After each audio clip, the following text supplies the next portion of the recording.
ത്രിയേക ദൈവത്തിൻ്റെ അതിപരിശുദ്ധ തിരുനാമം വാഴ്ത്തപ്പെടുമാറാകട്ടെ.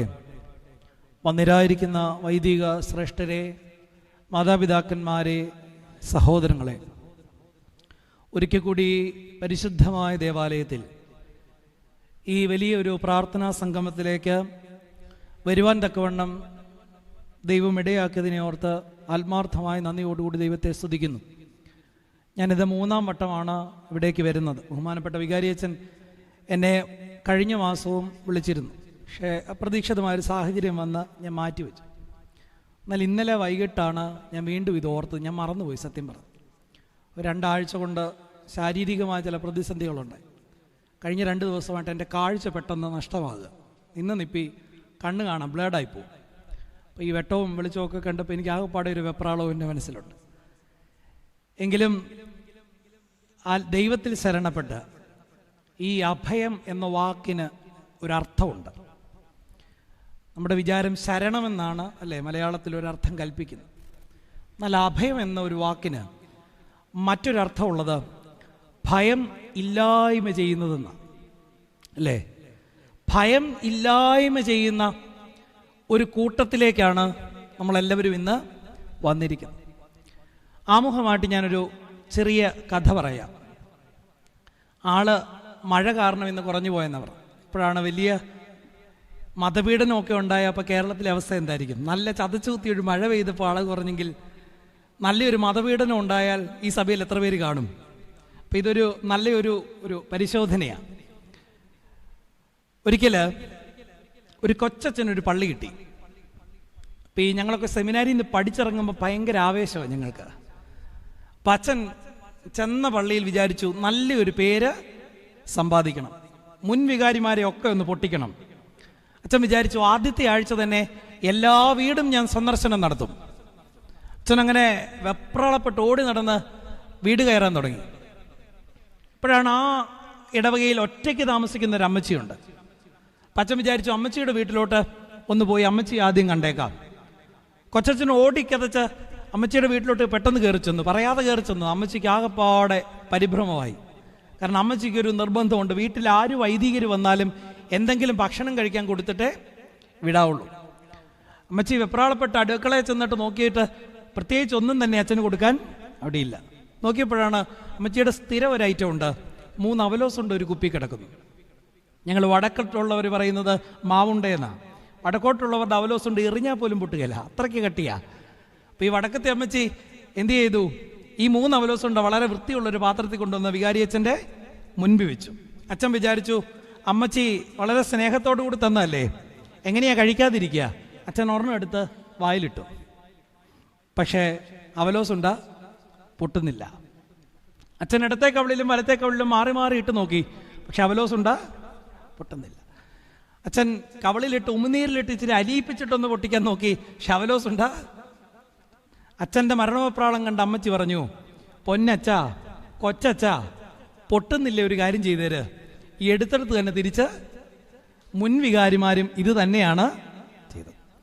1 അല്ല 10 തവണ അഭയത്തിൽ വന്ന് ഞാൻ പ്രസംഗിച്ചാലും, പരിശുദ്ധ കാതോലിക്ക ബാവ നേരിട്ട് വന്നെന്ന് പറഞ്ഞാലും, ഇവിടെ ഇരിക്കുന്ന നിങ്ങൾക്ക് അഭേദ്യമായൊരു ദൈവാശ്രയ ബോധം ഉണ്ടാകുന്നിടത്തെ നമ്മുടെ ജീവിതത്തിൽ നിന്ന് ഈ ലോക ജീവിതത്തെക്കുറിച്ചുള്ള പരിഭ്രമങ്ങളും ഭയങ്ങളും മാറുകയുള്ളൂ, അല്ലേ? അങ്ങനെയെങ്കിൽ നമ്മുടെ ദൈവബന്ധം ശക്തമാകാൻ ഇന്ന് ഈ ദേവാലയത്തിൽ കൂടിയിരിക്കും പരിമിതമെങ്കിലും ഇത്രയും ആളുകൾ മതിയെങ്കിലും വന്ന് ഓരോരുത്തരും ചിന്തിക്കണം, എൻ്റെ ദൈവബന്ധം സുദൃഢമാക്കാൻ എനിക്ക് ലഭിച്ചിരിക്കുന്ന ഒരു ദിവസമാണ് ഇതെന്ന ബോധ്യത്തോടുകൂടി ഈ ധ്യാനത്തിൽ സംബന്ധിക്കുവാനായിട്ട് ഇടയാകണം. കാത്തിരിപ്പിൻ്റെ ദിവസങ്ങളാണല്ലോ. ഞാൻ മുന്നമേ പറഞ്ഞതുപോലെ ഞാനിതൊരു കൺവെൻഷൻ പ്രസംഗത്തിന് വേണ്ടി തയ്യാറാക്കിയ ഒരു പ്രസംഗമാണ്. പുത്രൻ നിങ്ങൾക്ക് സ്വാതന്ത്ര്യം വരുത്തിയാൽ നിങ്ങൾ സാക്ഷാൽ സ്വതന്ത്രരാകും. വിശുദ്ധ യോഹന്നാന്റെ സുവിശേഷം 8-ാം അധ്യായം ആരംഭിക്കുന്നത് പാപിനിയായ സ്ത്രീയെ കർത്താവിന്റെ മുൻപാകെ വിധിക്കുവാനായിട്ട് കൊണ്ടിരുന്ന ഒരു സന്ദർഭത്തിലാണ്. ആ സന്ദർഭത്തിൽ ക്രിസ്തു അവളെ വെറുതെ വിടുന്നിടത്ത് അവനിൽ ഒരു ആരോപണം ഉന്നയിക്കുവാൻ വേണ്ടിയിട്ട് ഒരു വിധി കൽപ്പിക്കുവാനായിട്ട് ഒരു സ്ത്രീയെ കൊണ്ടുവന്നിടത്ത് ക്രിസ്തു അവരെ ലജ്ജിപ്പിക്കത്തക്കവണ്ണം ഒരു വിധി കൽപ്പിച്ച സ്ത്രീയെ നേടുന്നത് കണ്ടിട്ട് ഇവർക്ക് വലിയ അസ്വസ്ഥത ആ ഒരു പൗരോഹിത്യ വൃന്ദത്തിനും ആത്മീയ ജീവിതത്തിന്റെ നേതാക്കന്മാരും എന്ന് പറയുന്ന ആ വിഭാഗത്തിനും ഉണ്ടായിടത്താണ് നിരന്തരമായി ക്രിസ്തുവിൻ്റെ പിന്നാലെ ആരോപണങ്ങൾ ഉന്നയിക്കുന്ന കപട മതജീവിതം നയിക്കുന്നവരോട് ക്രിസ്തു പറയുന്ന ഒരു വാക്യമാണ്, യഹൂദ ജനത്തോട് ക്രിസ്തു പറയുന്ന ഒരു വാക്യമാണ്, നിങ്ങൾ സ്വതന്ത്രരാകണമെങ്കിൽ പുത്രൻ നിങ്ങൾക്ക് സ്വാതന്ത്ര്യം തരണം. എന്നാൽ ഇന്ന് ആത്മീയ ജീവിതം നയിക്കുന്ന നമുക്കുണ്ടാകുന്ന എന്താണ്? ഈ വാക്യം നമ്മളോട് സംസാരിക്കുന്ന ഒരു ഭാഷ്യം. നമ്മളും പറയും, ഞങ്ങൾ ആത്മീയ രാജ, പള്ളിയിൽ പോകുന്നുണ്ട്, പ്രാർത്ഥനയിൽ സംബന്ധിക്കുന്നുണ്ട്, ഉപവസിക്കുന്നുണ്ട്, എല്ലാം കൊടുക്കേണ്ടതുപോലെ കൊടുക്കുന്നുണ്ട്. പക്ഷേ നമ്മുടെ ജീവിതത്തിലും നമ്മൾ അറിയാതെ ദൈവത്തിൽ നിന്ന് മാറ്റപ്പെട്ട് നമ്മൾ അടിമയാക്കപ്പെടുന്ന ചില വിഗ്രഹാരാധനകൾ നമ്മുടെ ജീവിതത്തിലുണ്ട്. അങ്ങനെയെങ്കിൽ നമ്മൾ ചിന്തിച്ചിട്ട് പോലുമില്ലാതെ ജീവിതത്തിലെ ഒരു പാപമാണ് എന്ന്. അങ്ങനെയെങ്കിൽ ഇന്ന് നമ്മുടെ ജീവിതത്തിൽ നമ്മൾ അറിയാതെ ഏറ്റെടുത്തിട്ടുള്ള ചില വിഗ്രഹാരാധനകളെ കുറിച്ച് പറഞ്ഞുകൊണ്ട്, അതിൽ നിന്ന് സ്വാതന്ത്ര്യം നേടുന്നതിൻ്റെ ഒരു പ്രാധാന്യത്തെക്കുറിച്ച് പറഞ്ഞുകൊണ്ട് ഇന്നത്തെ ഈ ധ്യാനം അവസാനിപ്പിക്കാമെന്നാണ് ദൈവത്തിൽ ശരണപ്പെടുന്നത്. ഒന്നാമത്തേത്, നമ്മൾ അറിയാതെ തന്നെ ഇന്ന് നമ്മളിൽ ബാധിച്ചിരിക്കുന്ന, നമ്മുടെ ജീവിതത്തെ അടിമപ്പെടുത്തിയിരിക്കുന്ന ഒരു വിഗ്രഹം, ദ ഐഡലറ്ററി ഓഫ് ലെഗസി. ഒന്നാമത്തേത് ദ ഐഡലറ്ററി ഓഫ് ലെഗസി, പാരമ്പര്യത്തിന്റെ വിഗ്രഹം. നമ്മൾ ആരാണ്? മലങ്കര ഓർത്തഡോക്സ് സുറിയാനി സഭയുടെ മാർത്തോമൻ പൈതൃകം പേരുന്നവർ അല്ലേ? കഴിഞ്ഞ മുന്നിലത്തെ വർഷമായിരുന്നു സഭ ഒരു വലിയ ആഘോഷപൂർവമായ ക്രമീകരണം നടത്തി, മാർത്തോമൻ പൈതൃക യാത്ര അല്ലേ? അത് കേൾക്കാൻ നോക്കിയിരിക്കായിരുന്നു. വടിയെടുക്കുക, കൊടിയെടുക്കുക, നെട്ടോട്ടം നമ്മളോടി. എന്നിട്ട് നമ്മുടെ യുവജന പ്രസ്ഥാന അംഗങ്ങളെല്ലാം ഘോരഘോരം പറഞ്ഞു, മർത്തോമാരുടെ ദീപശിക അല്ലേ, ആളിപ്പടരും ദീപശിക. ഒറ്റയൊരെണ്ണത്തിന് പിന്നെ പള്ളി കാണാനില്ല. കത്തീരോട് കത്തീര. എവിടെയാണ് നമുക്ക് ഈ പ്രതിസന്ധി? അവിടെയാണ് നമ്മൾ പറയുന്ന ഒരു മർത്തോമൻ വിശ്വാസമുണ്ട്. സഭ ഈ കേസുകളുടെ പ്രതിസന്ധിയിലൊക്കെ നിൽക്കുന്ന സന്ദർഭത്തിൽ സഭയ്ക്ക് നേരിട്ട് ഏറ്റവും വലിയൊരു ആഘാതമായിരുന്നു, ഒരു പാത്രികീസ് ബാബ ഒരു കൽപ്പന അയച്ചു, മർത്തോമായിക്ക് എന്തില്ല? പട്ടത്വമില്ല, പൗരോഹിത്യ നൽവരമില്ല. ഇത് കേട്ട് പലപ്പോഴും വേദപുസ്തകം വായിക്കുന്ന മർത്തോമാസ്ലീഹായുടെ ദുഃഖ്രോനോ പെരുന്നാളിൽ സംബന്ധിക്കുമ്പോൾ ഏവെങ്കേലിയൻ വായിക്കുന്ന നമുക്കും ചോദ്യമുണ്ടായിട്ടുണ്ട്, ശരിക്കും മർത്തോമായിക്ക് പട്ടമുണ്ടോ? കാരണം ശ്ലീഹന്മാർ കൂടിയിരുന്നപ്പം പുനരുദ്ധാനം ചെയ്ത ക്രിസ്തു അവർ നടുവിലേക്ക് വരുമ്പം അക്കൂട്ടത്തിൽ ആരില്ലായിരുന്നു? മർത്തോമാസ്ലീഹ ഇല്ലായിരുന്നു. കൂടെ ഉണ്ടായിരുന്ന ശിഷ്യന്മാർ അവൻ വീണ്ടും കടന്നു വരുമ്പോൾ പറയുന്നുണ്ട്, ഞങ്ങൾ കർത്താവിനെ കണ്ടു ഇല്ലേ? ഇത് കേട്ടിട്ട് മർത്തോമ പറയുന്നുണ്ട്, അവന്റെ കയ്യിലെ മുറിപ്പാടുകളും വിലാപ്പുറത്തിന്റെ കൈവച്ച് നോക്കിയിട്ടല്ലാതെ ഞാൻ വിശ്വസിക്കത്തില്ല. A doubting Thomas. ഇത് പറഞ്ഞ് നമ്മൾ അപഹസിച്ച വലിയൊരു വിഭാഗം ഉണ്ടായിരുന്നിടത്ത് എന്താണ് നമ്മുടെ മർത്തോം പൈതൃകം? ഇതുവരെ നമുക്ക് ബോധ്യമായിട്ടില്ല. നമ്മൾ പറയുന്നത് ഞങ്ങളെല്ലാം വലിയ വലിയ പുള്ളികളാന്നാ, ഭയങ്കര ഓർത്തഡോക്സുകാരാന്നാ. പക്ഷെ എന്താണ് നമ്മുടെ സഭയുടെ അടിസ്ഥാന വിശ്വാസത്തിൽ നമുക്ക് വിശ്വാസം ഭരമേൽപ്പിച്ച പിതാവിന്റെ ആ പൈതൃകത്തിലൂടെ നമ്മുടെ അഭിമാനം എന്താ? ഉത്തരം ഈ സുറിയാനി സഭാപിതാക്കന്മാർ തരുന്നുണ്ട്. മർത്തോമാസ്ലീഹയുടെ പെരുന്നാൾ വരുമ്പം വൈകുന്നേരം വന്നാൽ പോരാ, ആ പ്രാർത്ഥനകൾ ആരംഭിക്കുമ്പോൾ വരണം. ആ പെരുന്നാളിൽ സംബന്ധിക്കുമ്പം അവിടെ വായിച്ചു കേൾക്കുന്ന സദറാ പ്രാർത്ഥനകൾ അതിനൊരു ഉത്തരം തരുന്നുണ്ട്. എന്താണ് ഉത്തരം? എന്താണ് മർത്തോമൻ പൈതൃകം? അവിടെ പറയുന്നുണ്ട്, പിതാക്കന്മാർ രേഖപ്പെടുത്തുന്നു, എന്തുകൊണ്ടാണ് മറ്റു ശിഷ്യന്മാർ പറഞ്ഞിടത്ത് മർത്തോമാസ്ലീഹ ഇത് വിശ്വസിക്കാതിരുന്നത്? അവൻ പറയുന്നുണ്ട്, അതുകൊണ്ടാണ് യോഹന്നാനാണ് കൃത്യമായിട്ട് രേഖപ്പെടുത്തുന്നത്. വളരെ മിസ്റ്റീരിയസ് ആയി ദൈവരഹസ്യങ്ങളുടെ മർമ്മം കൃത്യമായി എഴുതി ചേർത്ത ഒരു സുവിശേഷകനാണ് യോഹന്നാൻ. യോഹന്നാൻ ഇത് രേഖപ്പെടുത്തണമെങ്കിൽ അതിലൊരു വലിയ ആത്മീയ സത്യം ഒളിഞ്ഞിരിപ്പുണ്ട്. എന്താണ് സത്യം?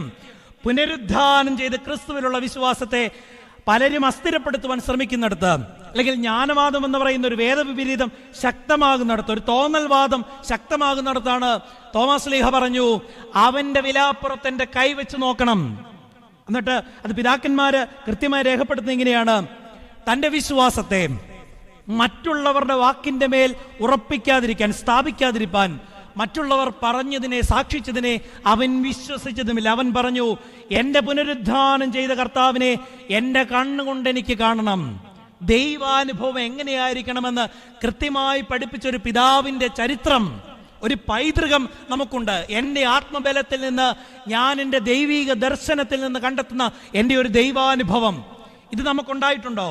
പലപ്പോഴും നമ്മൾ പറയുന്ന ഈ സഭയുടെ പൈതൃകത്തിൽ വേരൊന്നും നമുക്ക് അഭിമാനം കൊള്ളും, നമുക്ക് ഈ ഒരു വിശ്വാസ ബോധ്യം നമുക്കുണ്ടായിട്ടുണ്ടോ? അവിടെയാണ് നമ്മൾ ഈ പേരുകളൊക്കെ കൊണ്ട് അഭിമാനം കൊള്ളുമ്പം, നമ്മുടെ ജീവിതത്തിൽ പാരമ്പര്യത്തിൻ്റെ വിഗ്രഹങ്ങളായിട്ടത് മാറുമ്പം സ്വാതന്ത്ര്യത്തിൻ്റെ ഒരു ബോധ്യം നമുക്കുണ്ടാകേണ്ടെന്ന് ആവശ്യമാണ്. അതിന് ഞാൻ നിങ്ങൾക്ക് ഒരാളെ പരിചയപ്പെടുത്താം. കഴിഞ്ഞ അഭയം പ്രാർത്ഥനയിലും ഞാൻ ഈ മനുഷ്യനെ മെൻഷൻ ചെയ്താ പോയത്. പിന്നെ ഒരു പ്രസംഗം തന്നെ എല്ലാ വർഷം പറഞ്ഞാലും ഒരു കുഴപ്പമില്ല. ഉണ്ടോ? ഞാൻ കഴിഞ്ഞ വർഷം പ്രസംഗിച്ച എന്നാന്ന് ഓർക്കുന്നുണ്ടോ? അച്ഛനെ പോലും ഓർക്കുന്നില്ല, പിന്നെയാ നമുക്ക് അങ്ങനെ ഒരുപാട് പ്രസംഗിച്ച് ഞാൻ ചിലപ്പോൾ ഓർക്കാതിരിക്കും. അതുകൊണ്ട് ഞാൻ ഇന്നലെ കഴിഞ്ഞ വർഷം പ്രസംഗിച്ച പ്രസംഗം മുഴുവൻ കേട്ടു, കഥകളൊന്നും റിപ്പീറ്റ് ചെയ്യാതിരിക്കാൻ. പക്ഷെ ഒരാളെ ഞാൻ വീണ്ടും റിപ്പീറ്റ് ചെയ്യാം, മറ്റൊന്നുമല്ല.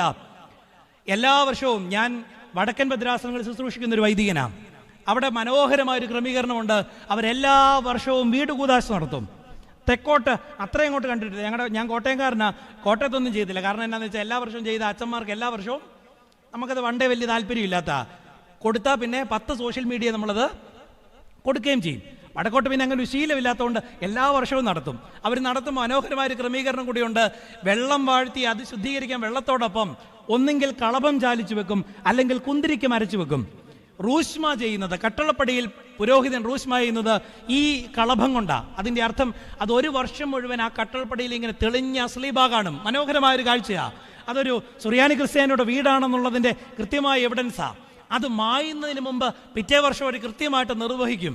അപ്പം ഞാനിരുന്ന ഒരു പള്ളിയിൽ ഒരു കാർന്നോരോട് ചോദിച്ചു, അച്ചേട്ടായി എന്തിനായി എല്ലാ വർഷവും ഇങ്ങനെ വീട് കൂദാശ ചെയ്യുന്നത്? കാരണം ഞങ്ങളുടെ നാട്ടിലൊന്നും ഇത് കണ്ടിട്ടില്ല. അപ്പം ആ ചേട്ടൻ സത്യസന്ധമായിട്ട് എന്നോട് പറഞ്ഞു, എൻ്റെ അച്ഛാ വല്ലതും ആടിനും മറുതയൊക്കെ ഉണ്ടെങ്കിൽ അങ്ങ് ഇറങ്ങിപ്പോകട്ടെ.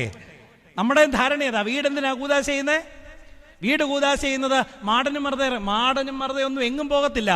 മാടൻ വെള്ളം പിടിച്ചുകൊണ്ട് മുന്നിൽ നിൽപ്പുണ്ട്, മറുതകത്ത് കാപ്പി തികപ്പിക്കുന്നുണ്ട്, ഇല്ലേ? ഒരിടത്തും പോകത്തില്ല. അതിനി ഏത് ക്രിസോസ്റ്റം തിരുമേനി വന്ന് പ്രാർത്ഥിച്ചാൽ പോലും മാടനും മറുതയും മാറത്തില്ല. പിന്നെ എന്തിനാ ഈ ഭവന കൂദാശ? ഞാൻ ഓർക്കും, എൻ്റെ അച്ഛാ പിതാക്കന്മാർ എത്ര ബുദ്ധിയുള്ളവരാ. ആ പ്രാർത്ഥനകളും ചൊല്ലുന്ന വാക്യങ്ങളും അതിനോടനുബന്ധിച്ചുള്ള ശുശ്രൂഷകളും മാത്രം ശ്രദ്ധിച്ചാൽ മതി, അതിൻ്റെ പ്രാധാന്യം മനസ്സിലാവും. ക്രിസ്തുവിനെ ഒരു ഭവനത്തിലേക്ക് പ്രവേശിപ്പിക്കുമ്പോൾ പ്രവേശിക്കേണ്ടതിൻ്റെ യോഗ്യതയും പ്രവേശിച്ചതിന് ശേഷം ഉണ്ടാകുന്ന മാറ്റവും ഉള്ള ഒരു മനുഷ്യൻ അടുത്ത മരത്തിൻ്റെ മുകളിലിരിക്കുമ്പം ക്രിസ്തു അവനെ നോക്കിയിട്ട് അവൻ്റെ പേര് ചൊല്ലി വിളിച്ചിട്ട് പറഞ്ഞു, സക്കായി നീ വേഗം. ഈ നിൽക്കുന്ന ജനത്തിന്റെ മുൻപിൽ വെച്ച് ക്രിസ്തു അടുത്ത വാക്യം പറയുകയാണ്, എനിക്ക് നിന്റെ വീട്ടിൽ താമസിക്കേണ്ടിയിരിക്കുന്നു. സക്കായി നെകളം കുത്തി എങ്ങനെ ഇറങ്ങിപ്പോന്നെന്ന് എനിക്ക് ചിന്തിക്കാൻ പോലും കഴിയുന്നില്ല. അവന്റെ സന്തോഷം അതീവ ഉത്തുംഗ ശൃംഖത്തിലായി എന്ന് തന്നെ പറയാം. കാരണം എന്താ? അവൻ കാണാൻ ആഗ്രഹിച്ച ഒരു പുരുഷൻ, എല്ലാവരും കാണാൻ ആഗ്രഹിക്കുന്ന ഉത്തമനായ ഒരു മനുഷ്യൻ, അവൻ എൻ്റെ ഭവനത്തിലേക്ക്, പാപിയായ ഒരു മനുഷ്യനും അംഗീകരിക്കാത്ത ഈ സാമൂഹ്യ ജീവിതത്തിൽ പരാജയപ്പെട്ട എൻ്റെ ഭവനത്തിലേക്ക് വരുവാൻ ഒരുങ്ങുന്നു. എങ്ങനെയാണ് ക്രിസ്തുവിനെ അവൻ സ്വീകരിച്ചതെന്ന് ചോദിച്ചാൽ, അവൻ സന്തോഷത്തോടു കൂടി അദ്ദേഹത്തെ സ്വീകരിച്ചു. ഇത്രയും നേരം വെള്ളം പിടിച്ചോണ്ടിരുന്ന അച്ചായന് വലിയ കുലുക്കമൊന്നുമില്ല. ഇനി ആ കുലുങ്ങാൻ പോകുന്നത് എന്താ? കുലുങ്ങാൻ പോകുന്നത് സക്കായി ക്രിസ്തുവിനെ ഭവനത്തിലേക്ക് പ്രവേശിച്ചപ്പം സക്കായിക്കുണ്ടാകുന്ന ആ ട്രാൻസ്ഫോർമേഷനാണ് ജീവിതത്തിൽ നമുക്കുണ്ടാകുന്ന ഭക്തിയുടെ ഒന്നാമത്തെ മാതൃക. അവൻ നിന്നുകൊണ്ട് യേശുവിനോട് പറയുന്നു, ഇതാ എൻ്റെ വസ്തുക്കളിൽ പകുതി ഞാൻ ദരിദ്രർക്ക് കൊടുക്കുന്നു. നമ്മൾ എന്തുകൊണ്ടാണ് വീട് കൂദാശ നടത്താത്തെന്ന് മനസ്സിലായോ? അച്ഛൻ 1000 രൂപ കൊടുത്ത 10,000ന്റെ പബ്ലിസിറ്റി കൊടുക്കുന്ന നമുക്ക് സക്കായി ഒരു വെല്ലുവിളിയാ. അതുകൊണ്ട് നടത്തുന്നുണ്ടെങ്കിൽ പേടിച്ചേ നടത്താവുള്ളൂ. സക്കായി ക്രിസ്തുവിനെ സ്വീകരിച്ചതിന് ശേഷം ആദ്യം പറയുന്ന വാക്യം ഇതാണ്, എൻ്റെ വസ്തുക്കളിൽ പകുതി ഞാൻ ദരിദ്രർക്ക് കൊടുക്കുന്നു. അതുകൊണ്ട് നിർത്തിയോ? ഇല്ല. യേശു തമ്പുരാൻ ഒരു വാക്ക് പോലും മറുപടി പറയാതെ നിൽക്കുമ്പം അവൻ അടുത്ത വാക്യം ഉച്ചരിച്ചെന്താ? ഏതെങ്കിലും മനുഷ്യനിൽ നിന്ന്, ഇഫ് ഐ ആം ഡീഫ്രോഡഡ്, ഞാൻ ആരിൽ നിന്നെങ്കിലും അപഹരിച്ചിട്ടുള്ളത് ഒന്നിന് എത്ര വീതമാ? അതായത് കല്ലുപ്പാലിലും കുറച്ച് വെളിച്ചമുള്ളതുകൊണ്ടെന്ന് തോന്നുന്നു. സാധാരണ ബുദ്ധിയുള്ള സുറിയാനി ക്രിസ്ത്യാനി ഒന്നും ഉത്തരം പറയത്തില്ല. കാരണം 4 എന്നൊക്കെ പറഞ്ഞ എന്നാ കണക്ക്? പിന്നെ പാസ്ബുക്കിൽ വല്ലതും കാണുമോ? 1ന് 4 വീതം ഞാൻ മടക്കി കൊടുക്കുന്നു. ഞാൻ പറയും, അത്രയും നാൾ സക്കായി കൊടുത്തതൊന്നും ഒരു പ്രയോജനമില്ലാത്ത കൊടുപ്പാ അല്ലേ? ഒരുപാട് ചാർത്തി അവൻ ചെയ്തതാ, പക്ഷെ ദൈവവും കണ്ടില്ല, മനുഷ്യൻ മാനിച്ചുമില്ല. പക്ഷെ ഇന്ന് ആത്മാവിൽ ബലപ്പെട്ട ഒരു മനുഷ്യൻ ആത്മാവിൽ എരിഞ്ഞിറങ്ങിയിട്ട് ആത്മാവിനെ നഗ്നമാക്കി അല്ലേ? ക്രിസ്തുവിന്റെ മുൻപാകെ ഞാൻ ഇങ്ങോട്ട് വന്നപ്പം, കല്ലൂപ്പാറയാണ്, വലിയ പള്ളിയാണ്, ഒരുപാട് ആളുകൾ വരുന്നതുകൊണ്ട് എൻ്റെ കുപ്പായങ്ങളിൽ ഏറ്റവും നല്ല കുപ്പായം എടുത്തായിട്ടത് 4 ലെയർ കുപ്പായിട്ടുണ്ടായി. കൊതുക് പോലെയുള്ള ഞാൻ നിങ്ങളുടെ മുമ്പാകെ നിൽക്കുക. പക്ഷേ ഇന്നലെ കിടക്കാൻ നേരത്ത് ഞാൻ വേറൊരു കാര്യം ചിന്തിച്ചു. ഈ 4 ലെയർ കുപ്പായത്തിനപ്പുറം എൻ്റെ ഹൃദയങ്ങളെ, എൻ്റെ ആത്മാവിനെ നഗ്നമാക്കി പരിശോധിക്കുന്ന ഒരു ദൈവത്തിൻ്റെ മുൻപാകെ ഞാൻ നിൽക്കുമ്പം, ഞാൻ ചെയ്തതും ഞാൻ ചിന്തിച്ചതും ഞാൻ പ്രവർത്തിച്ചതും എല്ലാം പരിശോധിക്കുന്ന എൻ്റെ ദൈവത്തിന് മുമ്പാകെ നിൽക്കുമ്പം എനിക്ക് എന്ത് തൃപ്തി കിട്ടും? ഈ തൃപ്തിക്ക് വേണ്ടി ജീവിതത്തെ, ആത്മാവിനെ നഗ്നമാക്കിയ ഒരു മനുഷ്യനെയാണ് നിങ്ങളുടെ മുൻപാകെ ഇവിടെ എവങ്കേലിയൻ വായിച്ചു കേൾപ്പിച്ചത്. സക്കായി അവൻ ആത്മാവിനെ നഗ്നമാക്കിയിട്ട് പറഞ്ഞു, ഇതാ ഞാൻ എൻ്റെ ഉള്ളതെല്ലാം എൻ്റെ ക്രിസ്തുവിൻ്റെ മുൻപാകെ സമർപ്പിക്കുന്നു. അവിടെ അടുത്തത് കേൾക്കുന്ന വാക്യം എന്താണെന്നറിയാവോ? ബാക്കിയുള്ള ക്രിസ്തുവിന്റെ ചുറ്റും നടന്ന പരീശന്മാരൊക്കെ പറഞ്ഞു, ഞങ്ങൾ അബ്രഹാമിന്റെ മക്കൾ. വലിയ പുള്ളികളാ. പക്ഷെ അവരോട് കർത്താവ് പറയുന്നുണ്ട്, ഈ കല്ലുകളിൽ നിന്ന് അബ്രഹാമിന് മക്കളെ ഉളവാക്കുവാൻ ദൈവത്തിന്. ഇങ്ങനെ അവരെ പരിഹസിച്ച ക്രിസ്തു ആത്മാവിൽ നഗ്നനായി, ദരിദ്രനായി, ലോകപ്രകാരം ഭോഷനായ സക്കായിയുടെ ജീവിതത്തിൽ അവന് കൊടുക്കുന്ന ഒരു ടൈറ്റിലുണ്ട്. അതാണ് ആ വേദഭാഗത്തിന്റെ അവസാനം. ഇത്രയും നേരം കൈവിറച്ച അച്ചായന്റെ കൈ ഇനി ഒന്ന് ഉറപ്പിച്ചു പിടിക്കാം. എന്താ പറഞ്ഞത്? ആ വേദഭാഗം പറഞ്ഞ് അവസാനിപ്പിക്കുന്നത് ഇങ്ങനെയാണ്: ഇവനും അബ്രഹാമിന്റെ പുത്രനാകൊണ്ട് ഇന്ന് ഈ ഭവനത്തിന്. ഇത്രയും നാൾ സക്കായി ആഗ്രഹിച്ചത് ആരെങ്കിലും തന്നെ മാനിക്കണം, തനിക്കൊരു പേരുണ്ടാകണം, ഒരു പാരമ്പര്യ ഗുണം ഉണ്ടാകണം. അതിനുവേണ്ടി ശ്രമിച്ചു, വിഫലമായി പോയി. പക്ഷെ ഇന്ന് ക്രിസ്തുവിന്റെ മുൻപാകെ അവൻ തന്നെ തന്നെ ദരിദ്രനാക്കി കൊടുത്തപ്പം, ജീവിതത്തിൽ ഒന്നുമില്ലാത്തവനായി തീർന്നപ്പം, ജീവിതത്തിൽ ആത്മാവിനെ നഗ്നമാക്കിയപ്പം ക്രിസ്തു അവനൊരു പേര് കൊടുത്തു. ഇവൻ അബ്രഹാമിന്റെ പുത്രൻ. നോക്കിക്കേ, ഒരു പാത്രകീസിന്റെ പേര് വെച്ചോണ്ടാ കൊടുത്തത് ആണോ?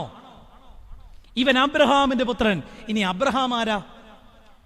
ദൈവം വിളിച്ച നാളിൽ തൊട്ട് വളരെ ആവേശത്തോട് ക്രിസ്തുവിനെ അനുഗമിച്ച ഒരു വലിയ പിതാവിന്റെ പേരാണ് അബ്രഹാം. ആണോ? ദേശം ഇടയന്മാർ തമ്മിലുള്ള കലഹം മുഖാന്തരം സഹോദരപുത്രനുമായിട്ട് വിഭജിക്കുന്നിടത്ത് അബ്രഹാം ആദ്യമായിട്ട് പറഞ്ഞു, നീ തലപൊക്കി നോക്കി, നിനക്കിഷ്ടമുള്ള ദേശം നീ. ലോത്ത് ബുദ്ധിയുള്ളവനായിരുന്നു, നമ്മൾ കല്ലൂർപ്പാറക്കാരെ പോലെയായിരുന്നു. നല്ല വെള്ളമുള്ളടാ, അല്ലേ, വഴി സൗകര്യം ഉള്ളടം നോക്കി നല്ല ഒരു ദേശം നോക്കി അങ്ങ് പാഴ്പരിഭൂമി കിട്ടിയ മനുഷ്യന്റെ പേരാണ് അബ്രഹാം. ആറ്റുനോറ്റൊരു കുഞ്ഞിനെ കിട്ടി. താലോലിച്ച് കൊതു തീരുന്നതിന് മുമ്പ് ദൈവവനോട് പറഞ്ഞു, നീ എനിക്ക് തിരിച്ചു തരണമെന്ന് പറഞ്ഞു. മനസ്സ് കല്ലാക്കി തൻ്റെ പുത്രനെ ദൈവത്തിന്റെ പർവ്വതത്തിൽ കൊണ്ടുവന്ന് വഴിപാടർപ്പിക്കാൻ പോയവന്റെ പേരാണ് അബ്രഹാം. ബഹുജാതികളുടെ പിതാവെന്ന് പേരുകൊണ്ടവൻ സ്വന്തം ഭാര്യ അടക്കം ചെയ്യാൻ നേരത്ത് ഒരു പള്ളി പോലും കല്ലറ കിട്ടാത്ത, ഒരിടത്ത് പോലും സെല്ല് സ്വന്തമായിട്ടില്ലാത്ത ഒരു പാത്രകീസിന്റെ പേരാണ് അബ്രഹാം. പക്ഷെ അവന് ദൈവം കൊടുത്തൊരു പേര് വിശ്വാസികളുടെ പിതാവ്. കാരണം എന്താ? ഇതിലൊന്നും അബ്രഹാം പരാജയപ്പെട്ടില്ല. ആ അബ്രഹാമിന്റെ നാമത്തിൽ ജീവിതത്തിൽ ദാരിദ്ര്യം വരിച്ച ഈ സക്കായോട് പറഞ്ഞു, നീ അബ്രഹാമിന്റെ പുത്രൻ. നമ്മുടെ പാരമ്പര്യവാദം എന്തായിരിക്കണം? ഈ കോട്ടയം തൊട്ട് തെക്കോട്ടുള്ളവർക്ക് നമുക്കൊരു അബദ്ധധാരണയുണ്ട്. ഈ ശവസംസ്കാരം കാണുമ്പോഴാണ് ഒരു മനുഷ്യന്റെ പ്രൗഢി, അല്ലേ? വഴി മുഴുവൻ ബ്ലോക്കായി വണ്ടി കിടന്നാൽ നമ്മൾ വീട്ടിൽ ചെന്നിട്ട് എന്നെ അടക്കമായിരുന്നു. ഒരു കാര്യമില്ല. എനിക്ക് സത്യം പറഞ്ഞ ഈ ലൈവ് ഭയങ്കര ബുദ്ധിമുട്ടാണ്. കാരണം ഈ പ്രസംഗം ഇങ്ങനെ വന്നു കഴിയുമ്പം എല്ലാവരും പറയും, അച്ഛൻ്റെ പ്രസംഗം ഞങ്ങൾ കേൾക്കുന്നുണ്ടായിരുന്നു. ഇതിനൊരു കുഴപ്പം എന്താ? അറിഞ്ഞോ അറിയാതെ എത്രയൊക്കെ നമ്മൾ വേണ്ടെന്ന് വെച്ചാലും നമുക്കും അതിനോടൊരാഗ്രഹം തോന്നിപ്പോവും. പക്ഷേ അതിലപ്പുറമാണ് സത്യം. നമ്മളെ അറിയുന്ന 3 പേര് മതി. അവർ നമ്മളെക്കുറിച്ച് ചിന്തിക്കുമ്പം ജീവിതത്തിൽ ആത്മാർത്ഥമായിട്ട് പറയണം, ഇത് നമുക്കൊരു നഷ്ടമാണ്. അതാണ് ഒരു മനുഷ്യൻ്റെ വിജയം. 1000 പേര് 10,000 പേര് അറിയുന്നതിലല്ല, നമ്മളോടൊപ്പമുള്ള 3 പേര് നമ്മളെക്കുറിച്ച് പറയണം, അത് നല്ലൊരു മനുഷ്യനായിരുന്നു, ഇല്ലേ? അതല്ലേ ജീവിതത്തിൽ. അങ്ങനെയെങ്കിൽ അതിനേക്കാൾ അപ്പുറമായൊരു കാര്യം അല്ലേ? നമ്മുടെ പിള്ളേർക്കൊക്കെ ഗാന്ധിയെ അറിയാൻ മേലാത്ത ഒരു കാലമാണ്. ഒരു സ്കൂളിൽ ചെന്നിട്ട് ടീച്ചർ ചോദിച്ചു, മഹാത്മാഗാന്ധി അറിയാവോ? കുഞ്ഞുങ്ങളിങ്ങനെ തപ്പിയപ്പോഴത്തേക്കിനും ഒരു ചെറുക്കൻ പറഞ്ഞു, എടാ മനസ്സിലായില്ലേ, 500ന്റെ നോട്ടേക്കാണ്, കയറി വരുന്നില്ല. ചെന്ന് അന്വേഷിച്ചപ്പോഴാണ് പറഞ്ഞത്, മണിക്കൂറുകളോ അവരുടെ മേൽവസ്ത്രം ആരോ എടുത്തോണ്ട് പോയി, അവർക്ക് മാറാൻ മറ്റൊരു വസ്ത്രമില്ല. അന്ന് ഗാന്ധി ചിന്തിച്ചു, ഇങ്ങനെ മേൽവസ്ത്രം പോലും ധരിക്കാനില്ലാത്ത ഒരു ജനത ഇവിടെ ഉള്ളപ്പം ഞാൻ ഭരിക്കുന്ന ഒരു ആഡംബരമാണെന്ന് പറഞ്ഞ് ഉരിഞ്ഞു കളഞ്ഞൊരു രാഷ്ട്ര നേതാവിൻ്റെ പേരാണ് ഗാന്ധി. അതുകൊണ്ട് അന്ന് അദ്ദേഹം ഉപേക്ഷിച്ചതാ. പക്ഷേ ഇത് റോമി മാർപ്പാപ്പായെ കാണാൻ വിഘാതമായൊരു സംഭവമായി. അനുമതി കൊടുത്തില്ല. പക്ഷെ ഗാന്ധി നമ്മളെപ്പോലല്ല, പരാതിയൊന്നും പറഞ്ഞില്ല. ഗാന്ധി പക്ഷേ ചിന്തിച്ചു, റോം വരെ ചെന്നല്ലേ, ചാപ്പലിൽ കയറി ഒന്ന് പ്രാർത്ഥിക്കാൻ നേരത്ത് ഒരു ചരിത്രകാരൻ രസകരമായിട്ടിരുന്നത് ഇങ്ങനെയാണ്. ഗാന്ധി ഇങ്ങനെ തലകുനിച്ച് പ്രാർത്ഥിച്ചുകൊണ്ടിരുന്നപ്പം എവിടുന്ന് ഒരു ശൂളംവിളി കേട്ടു. ഗാന്ധി തലപൊക്കി നോക്കിയപ്പം ഒരു ക്രൂശിത രൂപം. അപ്പൊ ഗാന്ധിയോട് പറഞ്ഞു, മാർപ്പാപ്പായെ കാണാൻ പറ്റിയില്ലല്ലേ? ഇല്ല, കാണാൻ പറ്റിയില്ല. കാരണം എന്താ? വസ്ത്രം ധരിച്ചിട്ടില്ല. അപ്പൊ ക്രിസ്തു അവിടെ നിന്നുകൊണ്ട് പറഞ്ഞെന്നാ പറയുന്നത്, നീ വിഷമിക്കണ്ട, നിന്റെ അത്രയും പോലും തുണി ഉടുക്കാത്തതുകൊണ്ട് അവന്മാരെ എന്നെ ഇതുവരെ അകത്തോട്ട് കയറ്റിയില്ല, പിന്നെയാ ഇന്നലെ. ഇത് സത്യസന്ധമായൊരു സംഭവമാ. നമ്മുടെ ധാരണ നമ്മുടെ പ്രൗഢിയിലാണ് നമ്മുടെ പേര്, പാരമ്പര്യം. അല്ലേ? നമ്മളിങ്ങനെ പാരമ്പര്യം കുടുംബചരിത്രമൊക്കെ എഴുതുമ്പം എവിടെ കൊണ്ടുവന്ന് മർത്തമായി മുട്ടിക്കാം, പകലോ മറ്റോ ആയിട്ടും എങ്ങനെ മുറ്റത്തോടെ മുട്ടിക്കാം, ഒരു കാര്യവുമില്ല. അവിടെയാണ് ക്രിസ്തുവുമായിട്ട് ബന്ധിപ്പിക്കുമ്പം അവൻ എനിക്ക് തരുന്ന പേരെന്താ? ഒറ്റ പേര് മതി. എഴുന്നേറ്റ് കേൾക്കുക ശേഷിയില്ലാത്ത ഒരു അച്ഛനായിരുന്നു, പക്ഷെ എൻ്റെ അച്ഛനാണെന്ന് എൻ്റെ തമ്പുരാൻ എന്നോട് പറയുന്നിടത്താണ് എൻ്റെ ജീവിതം വിജയമാണോ? ഒരപ്പൻ, ഒരു കുടുംബത്തിൽ ഒരുപാട് വേദന അനുഭവിച്ച ഒരപ്പൻ, ആ മരണത്തിനപ്പുറം മക്കൾ പറയണം, എനിക്ക് വേണ്ടി അനേകം വെയിൽ കൊണ്ട എൻ്റെ തണലായിരുന്നു എൻ്റെ അപ്പൻ. പറയണോ? അങ്ങനെ പറയിപ്പിക്കുന്ന ഒരു പിതാവാണ് ലോകത്തിലെ ഏറ്റവും നല്ല പിതാവ്. ഒരമ്മയെക്കുറിച്ച് ഒരു മകൻ ചിന്തിക്കുമ്പോൾ പറയണം, എന്നെ നൊന്ത് പ്രസവിച്ച് എനിക്ക് വേണ്ടി ജീവിതം സഹിച്ചവസാനിപ്പിച്ച ഒരു നിർമ്മല പുഷ്പമായിരുന്നു എൻ്റെ അമ്മ. ഇത് മതി. നിർഭാഗ്യവശാൽ ഇന്ന് പലതിൻ്റെ സ്വഭാവം കണ്ട ഒറ്റയിടിക്ക് കൊല്ലാൻ തോന്നും. അവിടെയാണ് നമ്മുടെ സാക്ഷ്യം നിർവഹിക്കാൻ പരാജയപ്പെട്ടിട്ടുണ്ടെങ്കിൽ തിരുത്തണം. ക്രിസ്തു തരുന്ന പേരിന് വേണ്ടി അതായിരിക്കണം നമ്മുടെ പാരമ്പര്യം. അതുകൊണ്ട് ഇന്ന് നമ്മൾ അണിഞ്ഞിരിക്കുന്ന, മനുഷ്യരുടെ മുൻപാകെ വിളങ്ങേണ്ടതിന് അണിഞ്ഞിരിക്കുന്ന ചില പാരമ്പര്യങ്ങളുടെ വിഗ്രഹങ്ങളെ ഉടച്ചു കളയണം. അതുകൊണ്ടാണ് ഞാൻ ആദ്യം ഓർമ്മപ്പെടുത്തിയത്, സ്വാതന്ത്ര്യം നേടണം, ദ ഐഡലറ്ററി ഓഫ് ലെഗസി. എന്താണ്? പാരമ്പര്യങ്ങളുടെ വിഗ്രഹം. 2, ദ ഐഡലറ്ററി ഓഫ് എഫിഷ്യൻസി, കാര്യക്ഷമതയുടെ വിഗ്രഹം. ഇന്ന് മിടുക്കന്മാരുടെ ലോകമാണ്, അല്ലേ? നമ്മൾ പിള്ളേരെ പഠിപ്പിക്കുന്നത് എന്താ? നീ ഒന്നാമൻ. സൺഡേ സ്കൂളിൽ പോലും നിർഭാഗ്യവശാൽ പറയുന്ന പേര് മത്സര പരീക്ഷ എന്നാ. ഇതെങ്ങനെ പറയാൻ പറ്റും? എല്ലാവരോടും പറയാം, നിങ്ങൾക്ക് ഇച്ചിരി ബുദ്ധി കുറഞ്ഞ കുഞ്ഞുണ്ടെങ്കിൽ നിങ്ങൾ ധന്യരാന്ന് വിചാരിച്ചോ. ആ ബുദ്ധി കുറവായിരിക്കാം ചിലപ്പോൾ അവൻ നിങ്ങളെ നാളെ നോക്കാനുള്ള അനുകമ്പയ്ക്ക് കാരണമാകുന്നത്. എല്ലാ A+ മേടിച്ച് ഫ്ലെക്സ് മേടിക്കുന്ന മകനേക്കാൾ കോമൺ സെൻസ് ഉള്ള ഒരു കൊച്ചുണ്ടെങ്കിൽ നിങ്ങൾ ദൈവത്തെ സ്തുതിച്ചോണം. അതുകൊണ്ട് ഇന്ന് A+ലല്ല കാര്യം. പക്ഷെ ഇന്ന് നമ്മൾ പഠിപ്പിക്കുന്നത് മിടുക്കന്മാരുടെ ലോകത്ത് നീ ഏറ്റവും നല്ല മിടുക്കനാകണം, സർവൈവൽ ഓഫ് ഫിറ്റസ്റ്റ്, അല്ലേ? നമ്മളെ കുഞ്ഞുങ്ങളെ പഠിപ്പിച്ചു കൊടുക്കുക. എന്നാൽ അവിടെയാണ് വേദപുസ്തകത്തിൽ മറ്റൊരു മനുഷ്യനെ ഞാൻ പരിചയപ്പെടുത്താം. പുതിയ നിയമത്തിൽ അപ്പോസ്തലന്മാരെക്കാൾ ഒരു പടി മേളിൽ നിന്ന് ക്രിസ്തുവിന് വേണ്ടി പോരാടിയ, ദൈവത്താൽ പിടിക്കപ്പെട്ട ഒരു മനുഷ്യൻ. അവൻ്റെ പേര് പൗലോസ് എന്നാ. പൗലോസ് ജീവിതത്തിൽ ആരംഭിക്കുന്നിടത്ത് അവൻ്റെ പേര് ശൗലെന്നാ, ഇല്ലേ? ശൗലായി ആരംഭിക്കുന്നിടത്ത് അവനെ നമ്മൾ കാണുന്നത് ഒരു ശമ്മാശന്റെ മരണത്തിങ്കില, വായിക്കുന്നത് സ്തേഫാനോസിന്റെ മരണത്തിങ്കില. അപ്പോൾ ഓർത്തോണം, ഞാനൊരു കല്യാണം കഴിക്കാത്ത അച്ഛനാ. അപ്പം ഈ പലയിടത്തും ചെല്ലുമ്പോൾ ചിലർ പറയും, അച്ഛൻ ഭാവിയിലൊരു ചുമ്മാ ഒരു ആത്മാർത്ഥത ഇല്ലാത്ത, പറയുന്നവൻ ആദ്യം വോട്ട് ചെയ്യത്തില്ലെന്നുള്ളതാണ് ഏറ്റവും വലിയ സത്യം. പക്ഷെ ചുമ്മാ നമ്മളെ ഒന്ന് സുഖിപ്പിക്കും. അപ്പം നമുക്കെല്ലാം ഇഷ്ടമാണ് ഇങ്ങനെ പദവികൾ ഇങ്ങനെ കയറി കയറി കയറി പോകുന്നത്, അല്ലേ? ഞങ്ങൾ അച്ഛന്മാരാണെങ്കിൽ കല്യാണം കഴിച്ചവരാണെങ്കിൽ ഒരു കോറപ്പിസ്കോപ്പാണ്. ഇപ്പോൾ കോറപ്പിസ്കോപ്പായിട്ടും കാര്യമില്ല, റീഷായില്ലെങ്കിൽ സാധ്യതയില്ല. അപ്പം നമുക്ക് ഈ പദവികൾ ഇഷ്ടം. പക്ഷേ ഈ അടുത്തിടയിലാണ് എനിക്ക് മനോഹരമായൊരു ധ്യാനം കിട്ടിയത്. എല്ലാ സഭാ ശുശ്രൂഷകളുടെയും അടിസ്ഥാന വസ്ത്രം ശുശ്രൂഷ കുപ്പായ. അടിസ്ഥാന വസ്ത്രം ശുശ്രൂഷയുടെ കുപ്പായമാണ്. അതണിഞ്ഞ ഒരു ശുശ്രൂഷകനായ ഒരു ശമ്മാശനെയാണ് ശൗൽ ആദ്യം കാണുന്നത്, സ്തേഫാനോസ്. അവിടെ വായിക്കുന്നത് ഇങ്ങനെയാണ്, ഒരു പ്രസംഗം, ഒറ്റ പ്രസംഗേ പറഞ്ഞുള്ളൂ, ആളുകൾ തല്ലിക്കൊന്നു. എന്നെയും കൊല്ലണമെന്ന് തോന്നുന്ന പലരും കാണുമായിരിക്കും, പക്ഷേ പലതും പേടിച്ചുകൊണ്ടായിരിക്കും കൊല്ലാത്തത്. സ്തേഫാനോസ് ഒറ്റ പ്രസംഗമേ പ്രസംഗിച്ചുള്ളൂ, എല്ലാവരും കല്ലെറിഞ്ഞ് സ്തേഫാനോസിന്റെ വസ്ത്രം ശൗൽ എന്ന ബാലിക്കാരൻ്റെ ഏൽപ്പിച്ചുവെന്ന് അവിടെ വായിക്കുന്നു. എന്നാൽ ഇതവൻ്റെ ജീവിതത്തിൽ എവിടെയോ ഹൃദയത്തിൻ്റെ ഒരു കോണിക്കിടപ്പുണ്ട്. 9-ാം അധ്യായത്തിലേക്ക് വരുമ്പം ശൗൽ വളരെ പ്രാഗൽഭ്യത്തോടുകൂടി എല്ലാ നിലയിലും പ്രഗത്ഭനായ ഒരു മനുഷ്യനായിരുന്നു. ഞാൻ ഇന്നലെ ആദ്യം വിചാരിച്ചു പൗലോസിന്റെ ഒരു വാക്യം എടുത്ത് പ്രസംഗിക്കാം. എനിക്ക് ജീവിക്കുന്നത് ക്രിസ്തുവും മരിക്കുന്നത് ലാഭവും. ഈ വാക്യം എടുക്കണമെന്ന് ചിന്തിച്ച് ഞാൻ കുറച്ചൊക്കെ ശ്രമിച്ചു. പക്ഷെ അന്നേരം വീണ്ടും ആരോഗ്യം മോശമായതുകൊണ്ട് ഞാൻ അവിടെ അവസാനിപ്പിച്ചു. ലാഭനഷ്ടങ്ങളെ കുറിച്ചാണ് പറയുന്നത്. ലാഭം എണ്ണിയാൽ പൗലോസ് ആരാ? എബ്രായരിൽ ഏറ്റവും വലിയ എബ്രായൻ, ബെന്യാമിൻ ഗോത്രക്കാരൻ. അത് എങ്ങനെയാ പറയുന്നതെന്നറിയാവോ? ഈ ഗോത്രങ്ങളെല്ലാം കാലഹരണപ്പെട്ടു പോയ യഹൂദന്മാർക്ക് എടുത്തു പറയാൻ പറ്റാത്ത ഒരു സമൂഹത്തിലാണ് പറയുന്നത്. എനിക്ക് കൃത്യമായിട്ട് പറയാം, ഞാൻ ബെന്യാമിൻ ഗോത്രത്തിലുള്ളവനാ, റോമ പൗരത്വമുള്ളവനാ. ഇനി അത് മാത്രമാണോ? ഏറ്റവും വലിയൊരു PhD ഹോൾഡറായ ഗമാലിയേലിന്റെ പാദത്തിലിരുന്ന് പഠിച്ചവനാ. ഇതൊക്കെ പറയാൻ കഴിവുള്ള ആരോഗ്യ ദൃഢഗാത്രനായ ഒരു ചെറുപ്പക്കാരന്റെ പേരാണ് ശൗൽ. അവിടെയാണ് 9-ാം വാക്യം വായിക്കുന്നത്. ദമസ്കോസിൽ ക്രിസ്തു വിശ്വാസത്തിലുള്ള ചിലരുണ്ടെന്ന് കേട്ടിട്ട് അവരെ പീഡിപ്പിക്കേണ്ടതിന് പ്രധാന ആചാര്യന്റെ ഒരു കൽപ്പന വാങ്ങിച്ചുകൊണ്ട് അവിടേക്ക് യാത്ര പുറപ്പെടുന്ന ശൗലിനെ നമ്മൾ കാണുന്നുണ്ട്. ഉണ്ടോ?